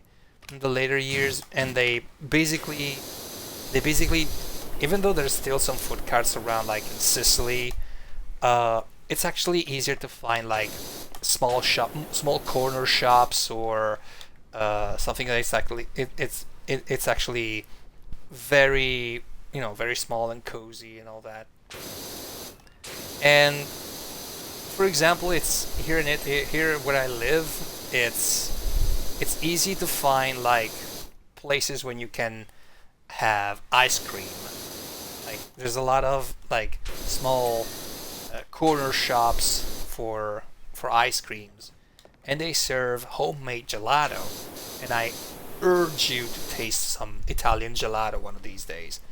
Major restaurants are good, but it's the actual food from the people that's the best. Yeah, on point. Really on point for me. That's on point. It's like the small business, like the small businesses, the small, like like the small shops, like the actual, like mom and pop restaurant and all that. I've had Italian gelato straight from Italy. My aunt went on a vacation there and shipped some shipped some back with her. Oh really? Was it possible for her? Was it possible for her? Because I. Oh no, I don't want to topple it. I don't want to topple the. No, I don't want to topple it. I want to take it down. Yeah. Yeah. Come here. I don't want to. I don't want to break it. I don't want to topple it. Come here. Come here. There you go. There. And it fell, of course. Of course, it had to fall, don't ya? Let's see. Well, at least you're laying in the sun. You're laying in the sun, having your little fun here. Stay there. And to be specially shipped, but she got some. Oh yeah, yeah. Because I know that there's like a. Fox behind the tree was telling me about the many restrictions from Italy to America and vice versa for packaging stuff. For example, you cannot send playing cards like like the poker cards or stuff like that because it's considered gambling. And here in Italy, gambling is not allowed unless it's like a casino, and it's actually state owned or state licensed gambling sites. And because there are specific okay, by the way, I'm not endorsing gambling because I don't like gambling at all, and I think it ruins people. And but I know that here in Italy, you have a maximum amount of betting that you can do on specific machines, and you have to use your social security card to. Yeah, it's a waste of money. Yeah, it definitely is. I mean, unless you hit big, which never happens. Like maybe it's like 1 in a trillion, but it never happens. Unless you're like super lucky, you never win. And even at that, I never suggest people should play or do gambling like at all. It's just a waste of money, pure and simple. I'm sorry to say that, but it's a waste of money. I mean, I'm not sorry, not sorry, definitely. Sorry, not sorry. So basically, you cannot ship cards, any type of playing cards. My lucky shit. Yeah, mine as well. I mean, it's been 3 weeks since I had my computer, taken away for understanding what was going on with it, and I still haven't had it back. I mean, can you believe my streak of luck lately? I don't know about you. So basically, here in Italy, you have a specific amount that you can when you I mean, there used to be like arcades and stuff here in Italy, but they've been substituted they've been replaced with gambling machines, And basically, there's a certain amount that you can spend on these machines, and you have to use a social security card to ascertain that you do not reach that certain amount of money, and for the day and for the month as well. But this is something they actually did in order to contrast ludopathy or gambling addiction. But personally speaking, I don't think it's working because there's people out there who use other people's social security cards and credentials to, actually get the money train rolling. And this is something that really pisses me off, like to no end. Whatever happened to just the regular video game arcades? They basically fell out of style. As far as I know, the home console entertainment actually had a lot of a lot more of a peak, especially during the 90s and the 2000s, because most people couldn't afford to spend a lot of they couldn't afford to spend a lot of money on arcades, especially Street Fighter or Mortal Kombat or all that stuff, and it's just, I mean, it's reasonable. I would crush an asteroid. Oh, yeah, me too. But basically, you have to consider the fact that, okay, in a weird and twisted way, arcade games were some sort of gambling. Hear me out on this. So basically, it wasn't just a test of skill, but it was a test of luck.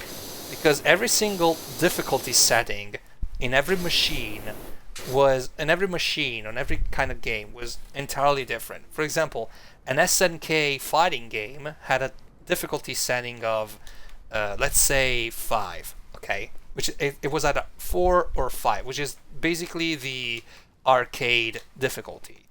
And so basically the arcade difficulty was made so that people would actually spend more money on that kind of arcade with the hopes of actually getting better. So you would say, for example, King of Fighters, okay? So King of Fighters, I love King of Fighters. I love King of Fighters 97. It's actually super good. But I would have never spent that much money on King of Fighters. Not even if it were like for the life of me, because one, that would require a lot for you of training, and two, basically that would mean you would spend the entirety of your pocket money on something that it was never guaranteed to make you win, because either the CPU, either the computer could, cheat their way through, or they could actually understand your movement and, beat you to it. And what's most important, you would actually never feel like you were winning, but you were actually doing some training. So many coins, exactly. So even though it wasn't exactly the same amount of coins that you gamble on a slot machine or all that, it wouldn't change the fact that you would still have to spend a lot of money in order to win, So in a weird way, you were actually gambling your ability to get through the whole game without losing a life, or losing the bare minimum amount of rounds to get past every challenge and get to the final boss, beat him to it, and then enjoy the ending with one single coin. So that's kind of a gamble, isn't it? Granted, it's not exactly gambling as in, oh, I'm actually betting my life or betting a huge amount of money in this kind of thing because I want to press my luck. But on the other hand, you were actually pressing your luck because you were counting on your luck in every single round, or in every single playthrough. Because even though you might have had luck on that one, you wouldn't have had the same kind of luck for the rest of the battles, That's why I don't go to some of these mainstream places like Dave and Buster's when you play a game just to get tickets, to get prizes that you can buy for cheaper. So, wait, wasn't that Chuck E. Cheese? Wasn't that Chuck E. Cheese as well? I remember we never had Chuck E. Cheese here in Italy. We never had something like Chuck E. Cheese. We have like Mirabolandia, we have like Gardaland, which have it's like attraction parks. It's like attraction parks with a lot of with a lot of stuff happening, with a lot of exhibits and all that. Milogo, welcome back. Hi, how you doing? We're doing a little um a little chill stream tonight, as you can hear from my voice, but not because I'm having issues with my voice. I just wanted to do something a little bit chilly, a little bit cozy. How you doing, buddy? So glad you're back. Logo. Chuck E. Cheese is still there, but for kids. Oh, okay. So it's actually kids play. Sure. As I was saying, we have Mirabolandia, we have Gardaland, which are like attraction parks, like theme parks with a lot of stuff happening. And there were arcades back in the day where you can actually, play games. You get tickets and you can buy stuff for, you can actually, sorry, not buy, redeem stuff with those tickets. But that was like years ago. This kind of model actually fell out of business. It fell out of style as much as the arcade did. I mean, there are still some arcades that do that because old habits die hard. But it's not the same anymore. Six Flags and Disney. Yeah. Okay. This is the weird part of me. Okay. So I never been to America myself, but myself has some sort of knowledge about Six Flags, and especially Six Flags. I mean, I've never seen a Six Flags myself in my life. I've never been in person to a Six Flag. But if someone says Six Flags is like, oh yeah, I know about that. It's like one of those things by osmosis that you learn by osmosis for all the culture that you see because you watch a lot of American videos on YouTube. So it gets a lot, isn't it? So yeah, it's weird because I never been to one myself, but I know what it is. I know what you're talking about. My mind is a scramble. I'm panicking. I am off my ADHD meds because of some bad side effects. So I have to restart, and to do that I need to get off the meds for 3 days. And then start at a smaller dose, and every 5 days go up slowly to reach what I was. Because I am off my mind, my flying. Oh. Okay. Logo. Buddy. Here's a little thing for you. I know how it means. I know how it feels. And I know what it means. Because I had to do the same as well. When I was on my antidepressants, and when I was recovering from my anxiety and depression, and I had anxiety meds and the antidepressants as well, I remember the first time that actually gave me the therapy for my for my depression and all that. And I remember they used a specific anti-anxiety med, which I'm not gonna give names, but it's not one of the most widely used. And I can tell you, I used to walk around like I was numb to everything. I couldn't feel my legs. I couldn't feel my hands. I felt like I was I felt like I was like a zombie, to say the least. I felt like I was sleepwalking, or I was going at a sleepy time, And when I told my therapist about the meds, about the effects of the meds, at first she said, let it go for a couple of days still. And then when I told her that when I called my therapist and I told her with my mouth slightly drooling on the side that I was basically, sleepwalking to work, and I couldn't, control my whole body like I used to. Then, only then, she decided it was time to change my meds. And in order to do that, I had to switch the entire therapeutic plan, because it was, the type of medicine that I used to have back then was connected with the was connected with um, was connected with the anti-anxiety, and I mean the anti-anxiety meds and the antidepressants were basically the same, so they were connected, and I had to like they were the same in power, so I had to in order to switch one, I had to reduce. Uh, I had to reduce two of them.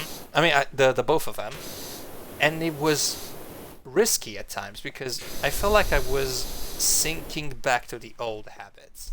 I was sinking back to being depressed again with no hope inside and no, nothing personally. And wouldn't you know it, I happened to have a small episode. Let's just call it an episode, but it was telltale. It was telltale for me because it made me feel like I was powerless against my own medicine. It's like my own medicine was going against me. I don't know if you catch my drift. And I felt like while I felt like I didn't need that kind of medicine, at the same time I felt like I wanted that kind of medicine because I couldn't do anything without it. And it took me a little while to resist, to resist the pain and get a better therapy for my depression and anxiety. And I mean, personally speaking, I know I've been lucky on that side because that kind of dependency actually wore off like slightly faster than average, but I can tell it was hell.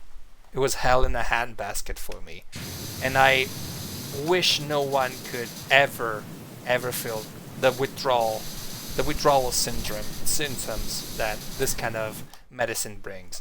And it's a shame because we have gone so further in technology for pharmacy and drugs and all that, and still we have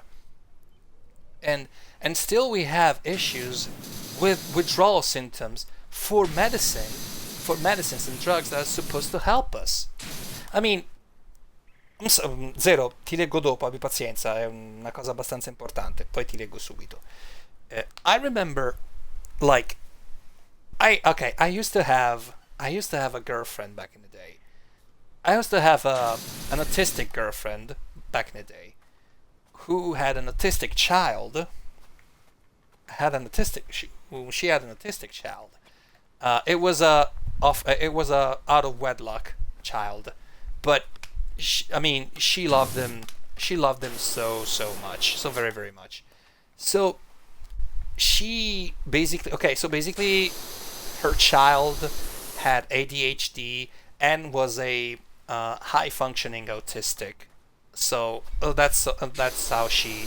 That's how she explained it to me, and she basically had to follow specific therapies for her child, but her child actually had paradox effect through one specific drug, and they had to quit using that drug for Lord knows how long it took for her to actually stop, because it wasn't just about her child, it was just about her life as well, because she was using the same drug as well, and she didn't notice about the paradox effect, which, by the way, in case you don't know what a paradox effect is basically one of the counter effects, one of the bad sides of the drugs. When, for example, if you take a sleep enhancer, sorry, one of a sleep inducing pill, and basically instead of making you fall asleep, it actually keeps you awake. That's a paradox effect, and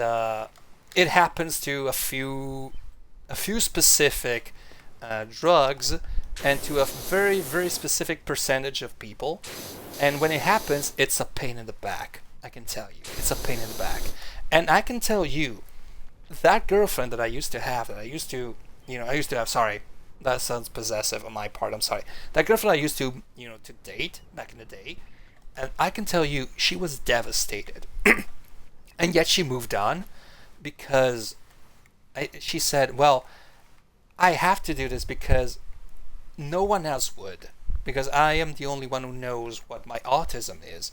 I am the only one who knows how my autism works, and if I give up, it's like the whole world is waiting for me to give up because the whole world does not know what to do with me. And I can tell you, it broke my heart. Like, broke my heart to hear that a lot. It really sucks because not only I cannot focus right now, I cannot calm down either. I'm kind of fighting not to panic for the million thoughts that I have to focus on. I cannot focus. I totally feel you, Logo. Totally feel you. And I'm sorry I'm glad you actually chose to speak about it here on this channel, because it means that you find yourself in a safe place. And I appreciate you for speaking up about your struggles. And that makes you even more important to my eyes, because you're struggling with something that you want to you cannot fight against, but you are actually fighting against. And that's why we all love you, buddy. I'm not kidding. That's why you're important to me, because people like you are the reason why this channel exists. Because if it wasn't for you, I probably wouldn't be streaming more and more, because people like you actually make me feel like I'm not alone in my struggle. Even though I know that we're actually struggling with two different things, I appreciate you for being here, and appreciate you for actually speaking up. It helps a little to calm yourself down by listening to chill music. Just relax, close your eyes, just listen. It helps me a lot, and it is just a suggestion. Yeah. But I remember. Okay, I know that every ADHD is different, and I'm not gonna give medical advices because I'm not a medic myself. I can only share other people's experience with it, and as far as I know, some ADHD people actually use like multitasking to their advantage. Like, they concentrate on multiple stuff at the same time. For example, if they're on Firefox, if they use an internet browser, they open YouTube on one tab, and then another site on another tab, and they keep it on the background, and they basically listen to a multi-stream of information. And for some reason they feel at ease, because it's like, yeah, I actually can listen to all this stuff. But again, it's entirely personal, and it doesn't have to be like a one size fits all solution, because it's not exactly what I'm actually talking about. This does help. This does help from time to time. Yeah, it does, definitely. The thing I love about you is how open you are when you're struggling. So happy to hear you're from my friend Chrono. Oh, Pinna. Oh, Pinna. Thank you. That really means a lot to me. I'm glad that you find me as your friend, and I'm really glad. I appreciate you for that. I think playing games helps for mental health, because you can meet new people in game and play with your friends, and also in stream you get to know new people. I 80% agree with that statement. The other 20% is it depends on the game. For example, like at the moment I'm playing Doom, extremely fast-paced and forces me to focus. Exactly, yeah. It helps to get something fast-paced. Yeah, exactly. You know what really helps a lot? Following a drum clinic or a drum demonstration by extreme metal drummers. Like, for example, Flo Mounier for Cryptopsy, or I don't know, Richard Christie, or Dave Lombardo, or and that really helps, because you're actually trying to focus on the drum beats, and it's like some people actually get to 321 beats per minute, and it's like, wow, how do you do that? Like, how do you do that? I like to listen to podcasts and music while I work with my hands and woodworking. Oh, that's a good one. Yeah, that's another good one. And personally speaking, I love when people actually are multitasking and they actually succeed in multitasking, and it's amazing when you do it. Wait, is it clean? Yeah. Oh, there's this part over here. It's still dirty. Yeah. I think we're gonna end this on stream, isn't it? Yeah, we're gonna end this on stream. probably. Yeah, it took a little while because I took my time. Putta caso sto giocando a Yakuza 2 e sto cercando di soddisfare le richieste di un ragazzino di 9 anni che al posto dello stomaco ha un buco nero. È già l'ennesima volta che la porto in un ristorante a mangiare, si è scofanata sushi, carne alla griglia, gelati, ramen, okonomiyaki, eccetera. È un gioco altrimenti ero sul lastrico. Sì, in effetti. Ma Yakuza 2, onestamente mi piacerebbe provarlo, in privato. Ho giocato, ho giocato e adoro tantissimo Lost Judgment. E adoro Lost Judgment, non sarebbe male portarlo qua in stream, magari come long play. Lost Judgment, no, a Judgment scusa, e poi Lost Judgment. A Judgment sono arrivato tipo a un momento in cui anche se sono tipo a metà gioco ho potenziato tutto. Sono diventato una macchina da guerra che neanche Jackie Chan.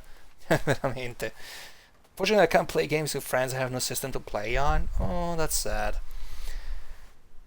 You know, as I was saying, Pinne, it depends on the game because there's a lot of games that have a very toxic community, and or even though they're like a minority, they're still very toxic because they do not appreciate newcomers, or they haze newcomers, or maybe they just say slurs and all that. But then again, if you find yourself a very cozy environment, I mean, who am I to judge, right? I mean, it's all for the good. It's all for good. So yeah. Molto interessante lo spin-off di Judgment. È molto molto bello, onestamente a me piace.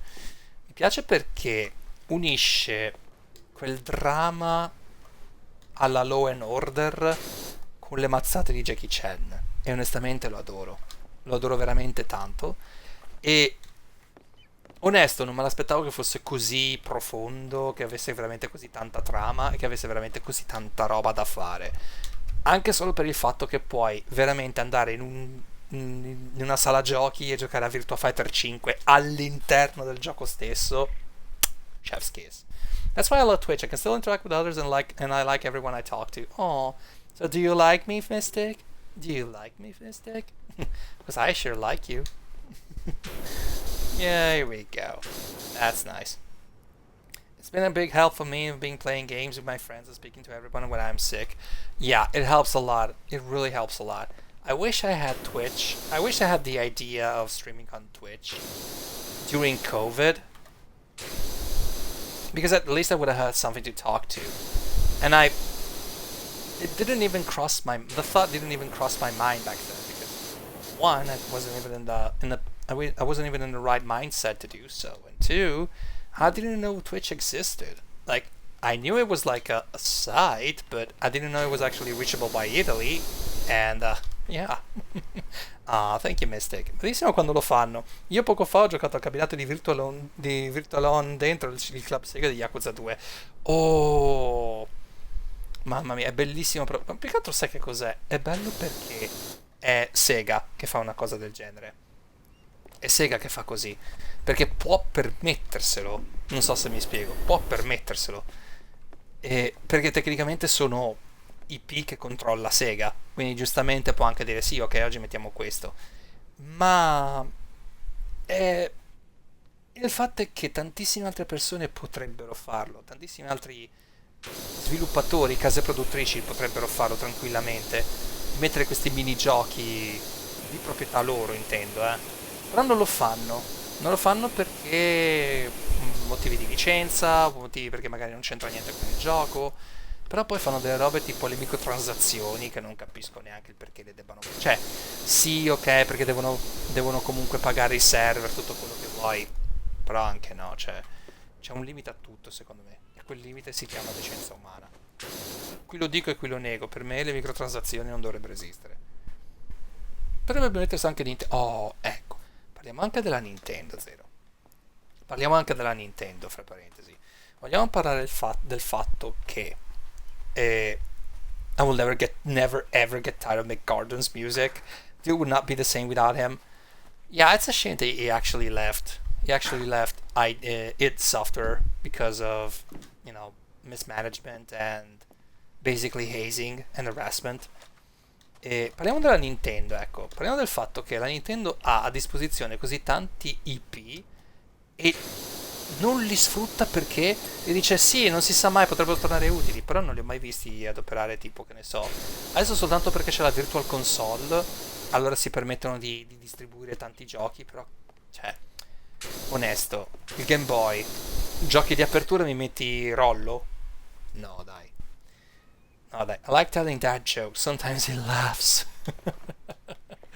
I like it. I like dad jokes. I mean, I'm a daddy myself. Why would I just not?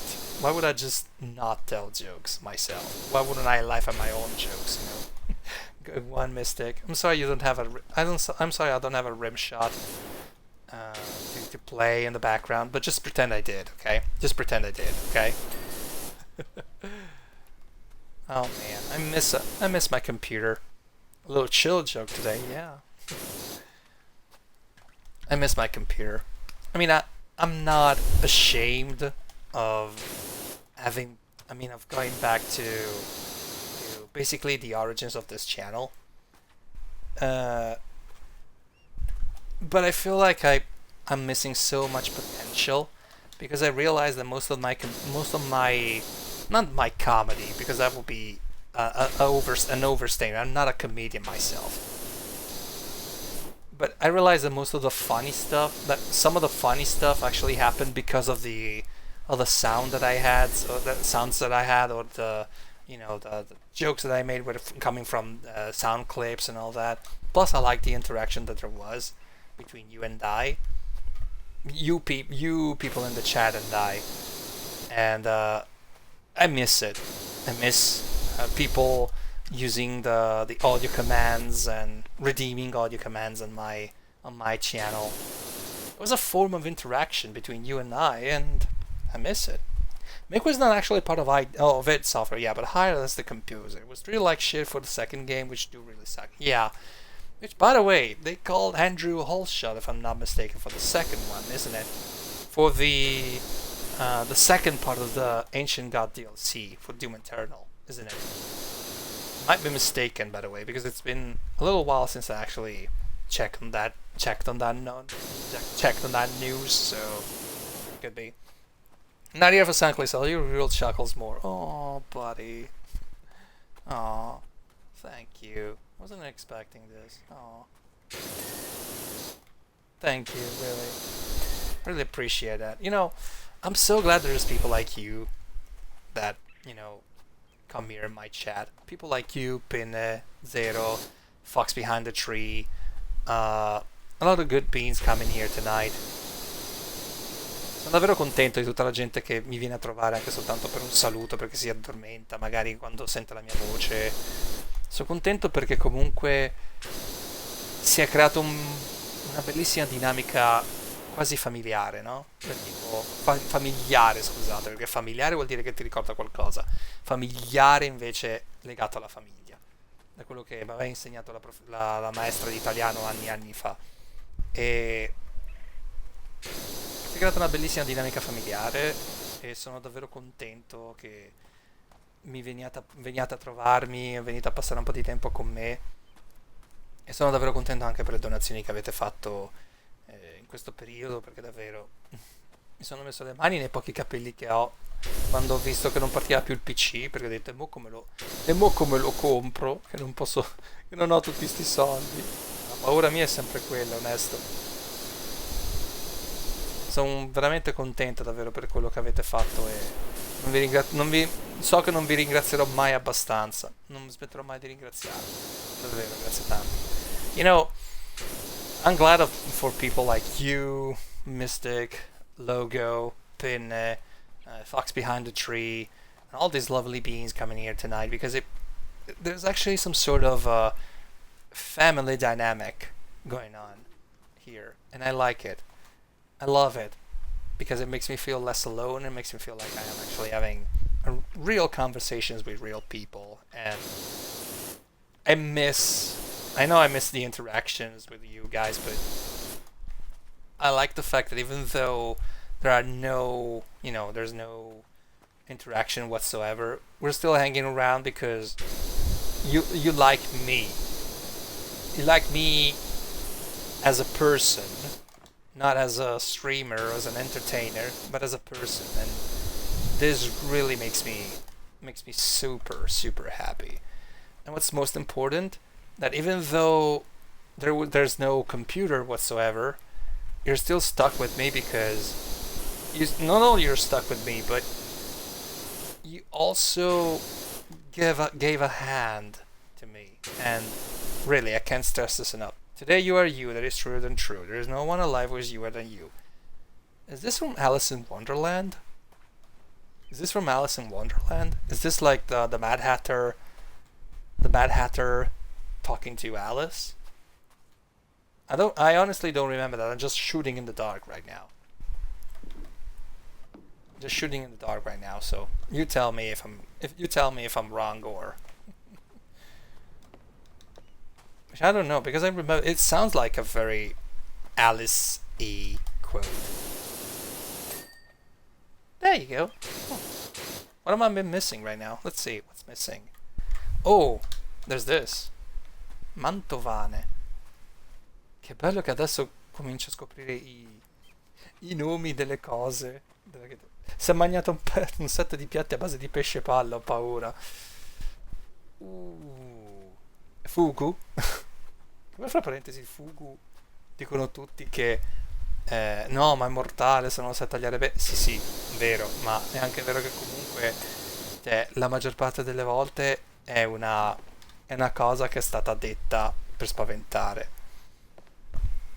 Perché comunque il pesce lo sanno tagliare tutti. Il pesce palla lo sanno tagliare tutti quelli che hanno studiato come tagliare il pesce. Quindi è sicurissimo. Il fugu, sì, il fugu. Cos'è un furry? È un pesce palla furry? Un pesce palla di pelo? My Twitch went out right after the last quote. Oh, it's okay. I said, I was asking if the quote you said was from Alice in Wonderland. Is it from the Mad Hatter? Either the Mad Hatter or the Cheshire Cat. Could you tell me if that's correct? Dr. Seuss. Oh yeah. Wait. Which book is it? Horton Hears a Who? Is it Horton Hears a Who or The Cat in the Hat? I can't remember that. By the way, my bad. I have basically never read much of Dr. Seuss in my life because it's not a very Italian suggestion. It's not a very first suggestion for Italian readers, but just recently that they had this opportunity to, read Dr. Seuss from English to Italian. So because it's actually pretty tough to speak in rhyme in Italian and keep the same poetic, meter from Dr. Seuss. I mean, it's actually pretty difficult as far as I know. So you might excuse me if I don't know much about Dr. Seuss, but never was my. I mean, it's. I know it's horrible to say, but it never was my thing. It never was my thing personally, but I like Dr. Seuss. I mean, I saw the cartoons.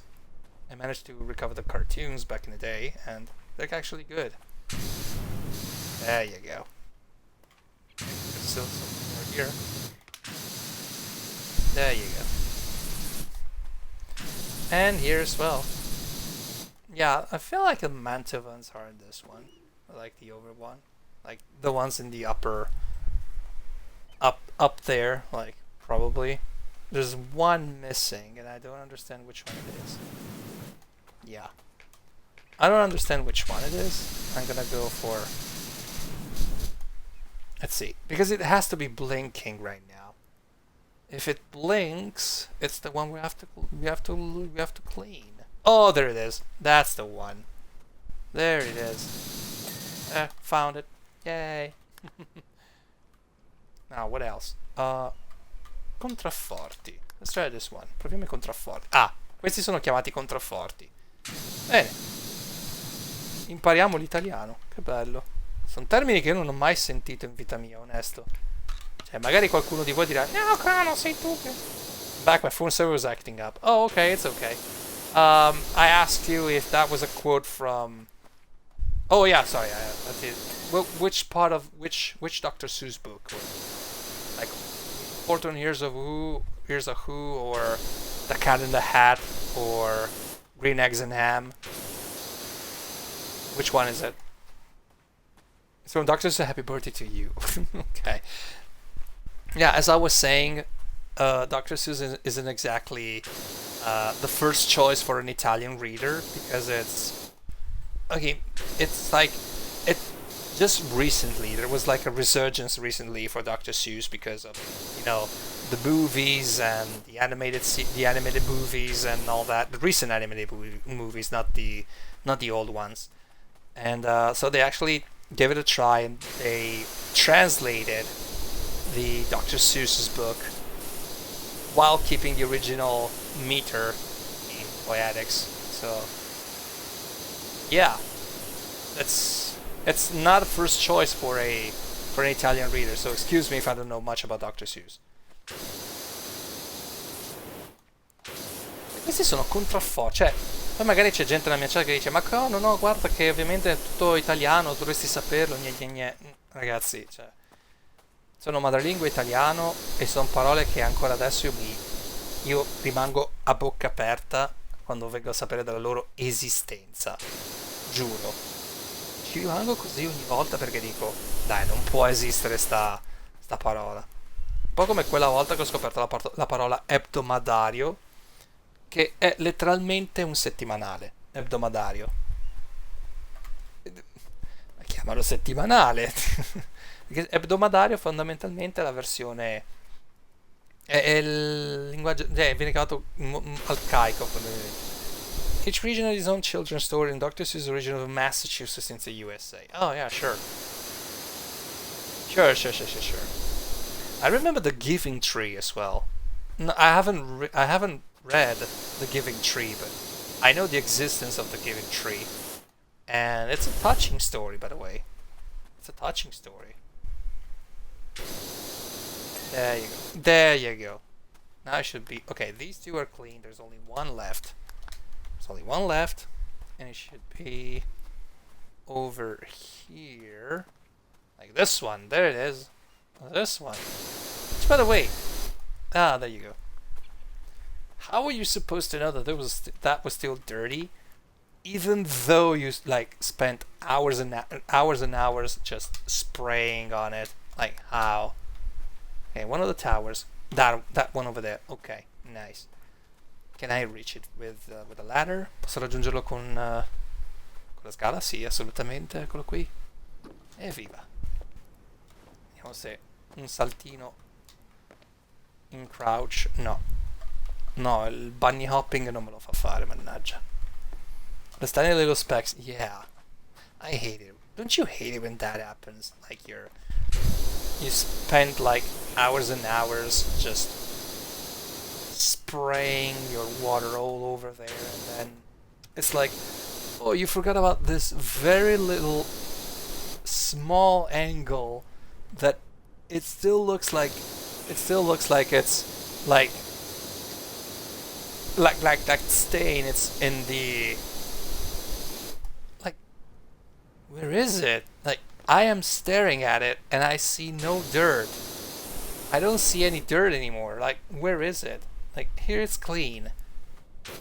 Like, where is it? I'm not kidding. Yeah, after I finish washing my truck, I always hate like seeing another tiny spot on this. Yeah. Yeah, it's a good thing I'm not a perfectionist myself. Like, I would never go for perfection. I would go for, it's like the same goes for the games. I never completed, I never platinumed a game because I don't feel like it's worth my time, so to speak, to platinum a game that I already played. I could play it all over again, sure, but it's just the fact that, oh, that's where the dirt is. That's where the dirt is. I found it. That's where the dirt is. I need my ladder. I need another ladder. And where is it, actually? Where is it? Oh, is it over? Yeah, where is it? There's another one here. There's like a shadow of the... Oh, there it is. Oh, that's why. That's why. Yeah. That's why it said it was... Is the actor playing the game is fun for me, not trying to get all the achievements? Is the action playing the game is fun? Yeah, exactly. Playing the game should be fun. It should never be about, oh, you're supposed to, you know, platinum this. It's like, if I want to platinum it, I'll do it in my own terms. Like, getting to the end of the game and doing the exact things to achieve like the best thing possible. That's platinum for me. That's a platinum for me, definitely. Like I wouldn't change that for anything. Truly. Like, it has to be clean now. What is it? What is it missing? Like, oh, wow, that's speck over there. Oh wow. What else?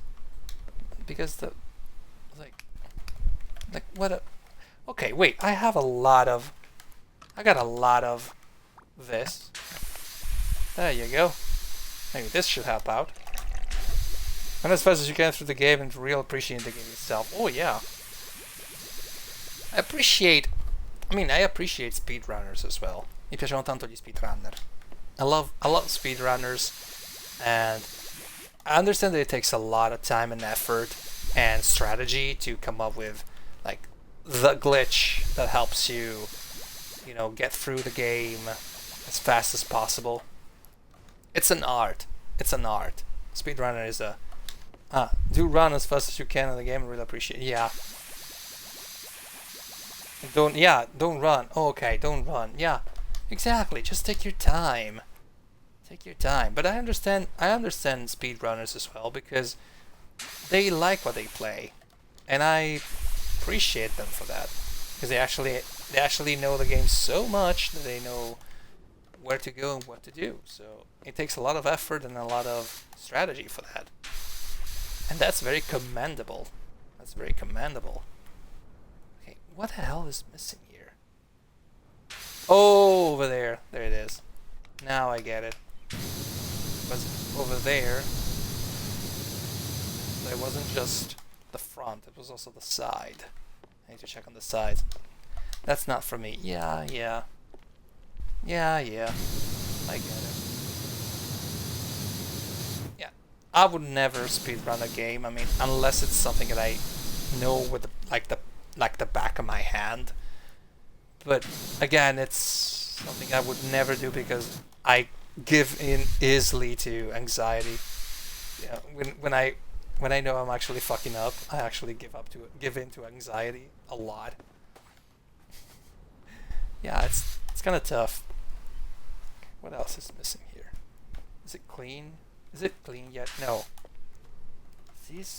Oh, it's because of that. Yeah. Okay, gotcha. Give me that. And here. And you. There you go. It wasn't even a speck. It was just an entire section of it. There you go. All right, 3 things missing. Okay, let's go with this. Okay. Like both Zelda Breath of the Wild and the new one, I'll take my time. Yeah, games are supposed to be taken slowly, you know. Go, take your time, go slowly. Just don't, you know, don't burn. Some games are a slow burn, and it's intended to be a slow burn. You're supposed to enjoy every single minute of it, not just rush through it just to see if you can get like the best high score or the best stuff. I did try speedrunning Half-Life 2. It is really good fun, but it's so much different from playing the game. It is not as much about you knowing the game in and out, and I know HL2 in and out, but it's more about you knowing how to abuse the engine. Speedrunning's fun. It is the challenge. Yeah, definitely, absolutely. Speedrunning is actually good. I'm not gonna lie. it's the thing that I would never do. I mean, I would do if only if I knew that like the game that I'm gonna try to beat is actually like easy to understand and predict. But on the other hand, I'm like, I would never try to do that because I feel like I don't know, I feel like I'm actually doing a disservice to the game. But that's just me again. That's just me because you're not doing a disservice. I know you're not doing a disservice to the game. Matter of fact, you're actually enjoying it more because you know what to look for. You know where to look for glitches and tricks and all that stuff. And actually makes you a better player in some sense because you try to do your best to understand the limits of the engine and also what else you can do with that game. Like, so it's a good thing, really. It's a really good thing, and I like it and I appreciate it. Let's see. What else? Oh, this one over there. Yeah, sure. Oof. Also, the only game I've got 100% is Elden Ring. Really? You managed to do 100% Elden Ring? Really? Wow. Congratulations, pal. I never would achieve it. By the way, I still have a copy of Elden Ring, my copy of Elden Ring, somewhere. Nah, I know what it is. It's just like I don't wanna. I felt like okay, I played so much Elden Ring, but I felt like I was never going any forward and wasn't making any progress, and so I abandoned it. But I would love to have someone to teach me Elden Ring and play it good. Like, real good. I can even speedrun Mario games. It's okay. You're not supposed to speedrun Mario games. You're supposed to enjoy the flow, enjoy the show, Stomp on those Goombas, and, that's the whole thing about games. I mean, no one is born to speedrun the game on the first try. Yeah. Everyone is there to learn how to play the game, and then they speedrun if they want to. Show you how to play the game. I have 1,000 hours in total. Wow. Yeah, I would definitely love for you to do that. Looking forward to it. I'm gonna clean. Sorry, I fall so many times, but this isn't actually easy. This part here isn't really easy. It's like, it's like asking me to. There you go. It's a good thing that I actually saved all that, all that detergent for this particular occasion. Now I do like games like Dark Souls and Elden Ring, but it gets frustrating. Yeah. I mean, that's the point of the game. I mean, it's just trial and error to the nth degree. And I get it. It's not for everyone. And I understand that. I heard the Lies of P is going to be a little bit easier than the demo. I mean, that's what they say, but I have no source for that, so don't quote me on that. Okay, I need to make it a little bit. I need to put this a little bit closer. I wanted to try Lies of P as soon as it gets out, because I want to give it like my honest opinion on it, and I really want to play it. I'm not kidding. I really want to play this game. Yeah. Because I like Souls. I like Souls-like games. Even though I mean, sometimes it feels like I actually suck at it. But I actually like them. I like Souls games. I like the challenge that they pose, and I feel like it's actually rewarding when you. What kind of game is it? It's a Souls-like. So it's like Elden Ring. It's like there's a Bloodborne. Oh, it's more Bloodborne. Yeah, sure. It's more like Bloodborne. It's more action-oriented than Dark Souls. Yeah, definitely. Okay, where's that speck of dirt here? I'm pretty sure I can see it. If I had the... Where's the ladder? There it is. Oh, both of the ladders are down. Sure, why not? There you go.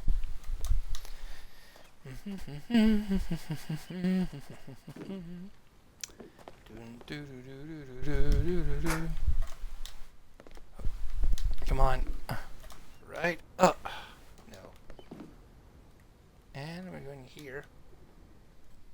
Yeah, it's a good one actually. I mean, as far as I know, the demo was like well received, but people complained that it was a little bit too hard. So now they're saying that they're gonna be lowering the difficulty a little bit. But again, I have no sources for that, so don't quote me on it. Because the only person whom I heard it from was my friend Noel on Twitch, and basically, I mean, I trust him, but I don't think it's actually the correct quote, but for no reason in particular, actually. I'm a big fan of MMORPG, if that's to find, but it's had to find a good one. Yeah, it's hard to find a good one. Yeah. Definitely is. I mean, I've been into Final Fantasy XIV myself, and can't wait for my computer to come back and, you know, play it. I really miss playing the quests in Final Fantasy XIV. And as soon as I as soon as I have my computer back, I'm gonna have like a huge time with that. We're almost there. Oh, there we go. There. So where's the dirt? Oh, this is where the dirt was. Of course. There you go. Now, next. Here you are. Alright, so where's the dirt? Right here. There. Now, let's see for the last one. Okay, one of the few remaining here. So which one is it? I need to look for the blinking ones. The blinking ones are the ones that I need to clean. No one is blinking here. Nothing blinking. Not here. Almost done, yeah. It's almost done, isn't it? Feels like it was an adventure to clean this. Felt like I was going on an adventure for that. So, is that the one over there? No. Oh, there it is. Gotcha. Ciao Tiramizu, buonasera. Che si dice di bello? Purtroppo siamo in una live senza PC perché da un po' di tempo che non abbiamo più il PC perché si è rotto. Adesso stiamo aspettando che il tecnico decida di darci una risposta, darci una risposta entro breve termine, e stiamo facendo un crowdfunding. Il link è pinnato direttamente in cima alla chat. Se ti va di donare, prego. Se non ti va di donare, capisco benissimo, non ti preoccupare, basta che fai girare il link un po' dappertutto. Come va Tiramizu? Che si dice di bello?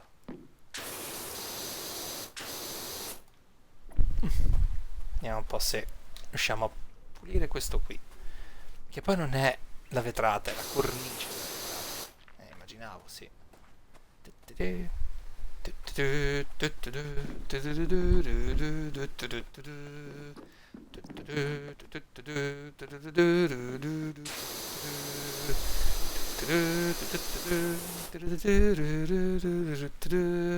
Maybe the top part of that window. Yeah, but I saw like at the very bottom of it. For some reason now I have the music from Chrono Trigger as a music playing in my head right now. Sto smontando la camera da quale faccio stream per lavori di restauro. Bocca al lupo. È una cosa che durerà a lungo, fra parentesi. Speriamo di no, dai. In effetti è da un po' che non passo dai tuoi stream. Mi piacerebbe tanto ritornare. Attenzione. Voglio morire. No, mi dispiace, dai. Mi dispiace tanto, ti capisco perfettamente. Sai che io detesto veramente tanto Action Pack Pressured Water, yeah. Window gets 109 points of damage.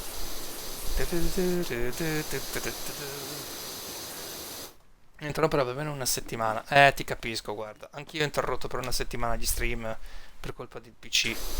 Nel mio caso proprio ha smesso a un certo punto proprio ho smesso di far vedere il monitor. Cioè, il monitor proprio non dava, cioè il monitor dava segni di vita, ma la scheda grafica a quanto pare no. Quindi,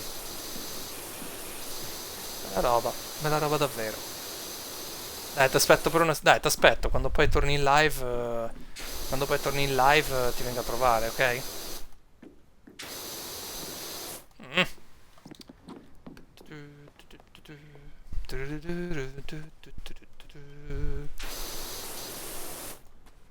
You know what I would love to play in my streams? Halo. Vorrei tanto portare Halo come gioco. Non scherzo. Oh, there it is. I found it. There you go. This was the place. Like the very bottom on the inside. So what's next? Okay. There you go. It's finished. Yay. There you go. There you go. We did it. Yay. Took me a whole stream to clean this temple. There's the Mysteries Dom Satanas temple. But we did it. We actually did it. Yeah. Here's this in time lapse. Look at it. God, I love this. I love this. It makes you feel like it actually took less time than you could imagine. Oh wow. I wanna clean the public restroom. I don't care. I wanna start this one. We're gonna continue next time. Don't worry about it. But I wanna see this one. I feel the urge to see it. Finalmente il bagno pubblico. Lo aspetto. Oh, oh, oh.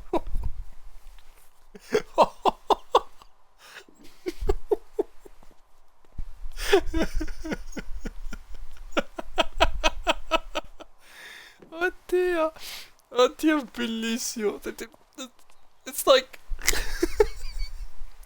wow, wow, just like wow, manca l'autogrill, esatto, non ci sono manco gli annunci stronzi sull'autogrill, quelli che leggi sui muri. Sembra di essere finito in un livello di Fallout. Ma cioè, let's go get dysentery just for breathing the air. Yes, like dysentery, Ebola, gonorrhea, leprosy. It's like everything here.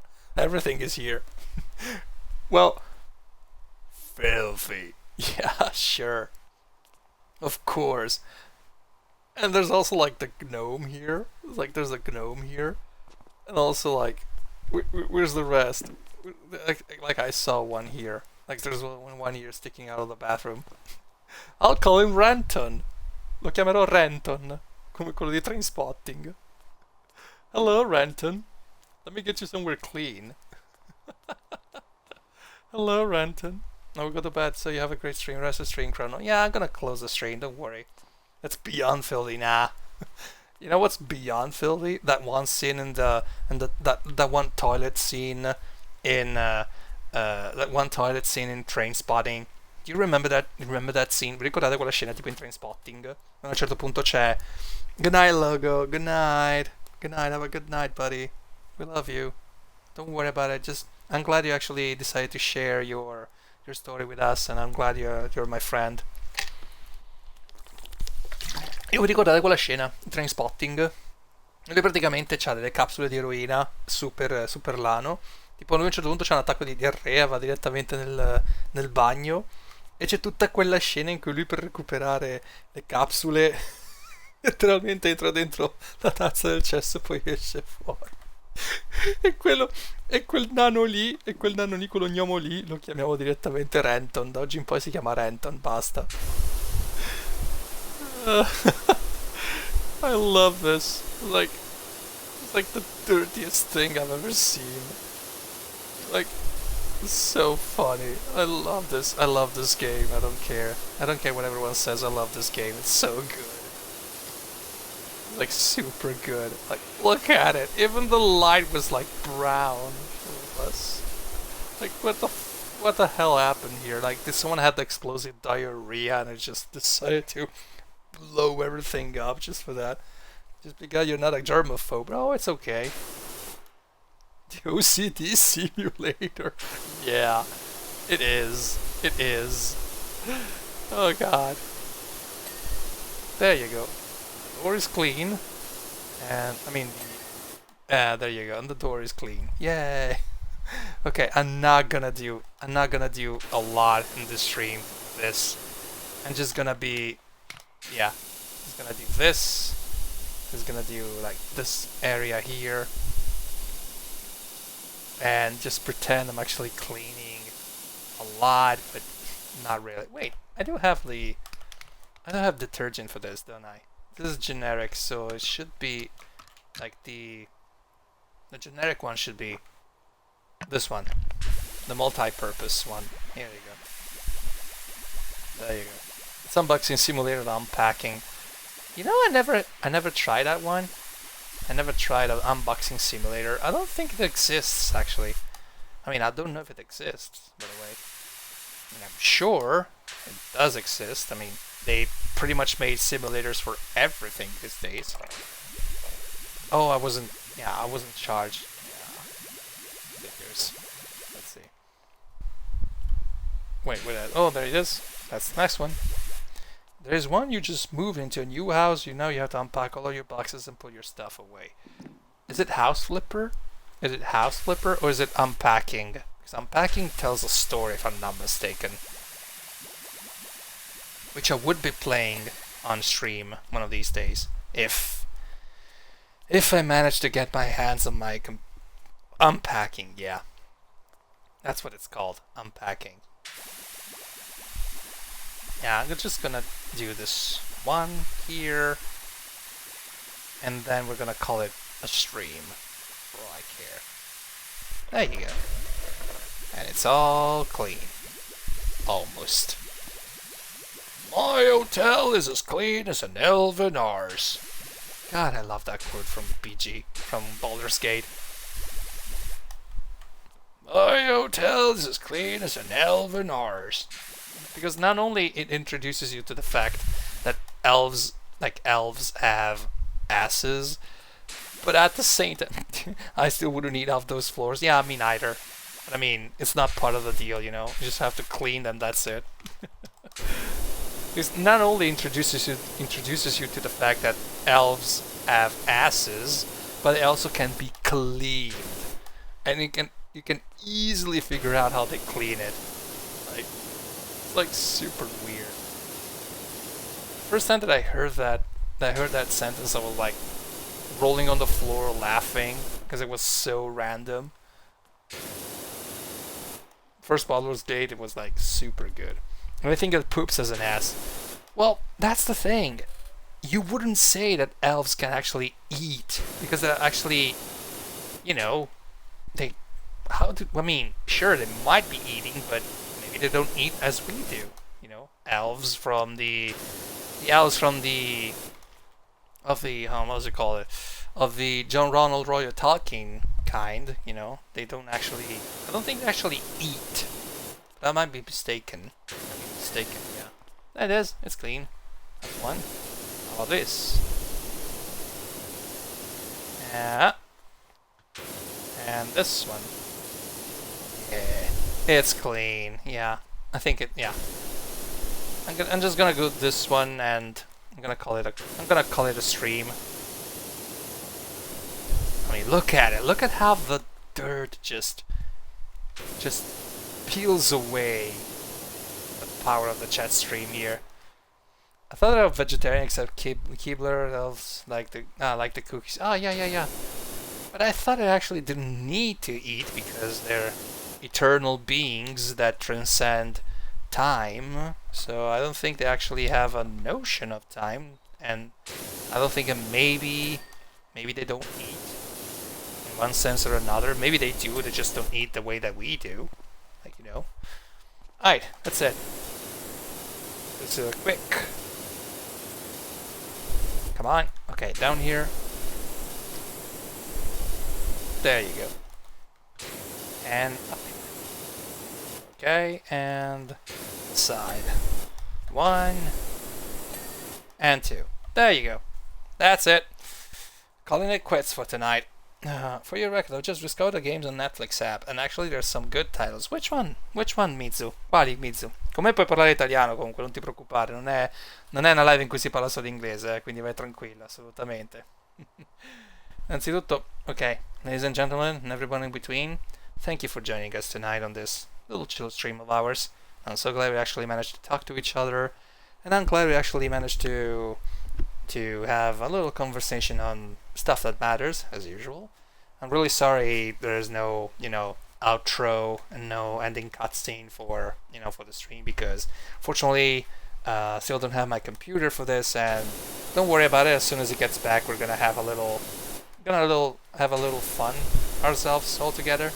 So, grazie davvero a tutte per essere passate per questo piccolo stream tutto tranquillo, tutto cozy, tutto rilassante. Spero che la mia compagnia e la mia voce sia stata di vostro gradimento fino a questo momento. Mi raccomando, restate per il raid. Please everyone stay for the raid, so you're gonna have some points to spend here for the redeems on this channel. Mi raccomando, rimanete per il raid, così almeno potete spendere anche punti per i redeem di questo canale. Io direi che andiamo a trovare Corgi Cam. Yeah, let's go find Corgi Cam.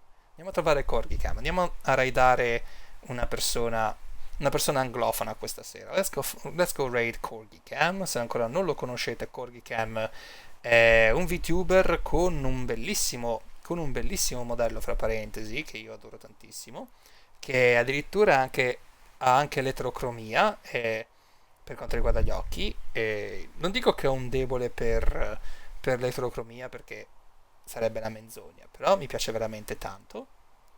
E che dire, vi ringrazio davvero per la compagnia, grazie ancora per il supporto che mi avete dato in questa settimana. A partire da lunedì noi giocheremo a Soma, perché voglio anche parlare un po' voglio anche insomma spaventarmi un po' con qualcosa di un po' più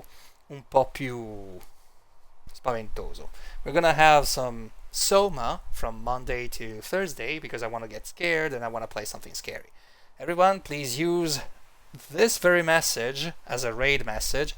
Se non potete usare, ovviamente, if you cannot use this message because you're not subscribed to this channel, it's okay. You can just say Chrono Raid, Chrono Raid like this, and it's totally fine. Don't worry about it. Quindi grazie mille per la gente, manca pochissimo al PC, sì dai, finalmente settimana prossima avrò qualche notizia. So everyone, please stay for the raid, thank you very much, grazie mille a tutti per essere passati, spero che sia stata una bella serata per tutte voi, spero che la mia voce vi abbia tenuto compagnia e vi abbia fatto anche un po' addormentare, perché è un po' anche lo scopo di questi chill stream. Love you Chrono, I love you too Mystic. Ciao to you Pinne, thank you so very much. Grazie Mizu per essere passato. Thank you everyone for being here tonight, and I really appreciate your company, guys. I thank you so very much. Bye, good night.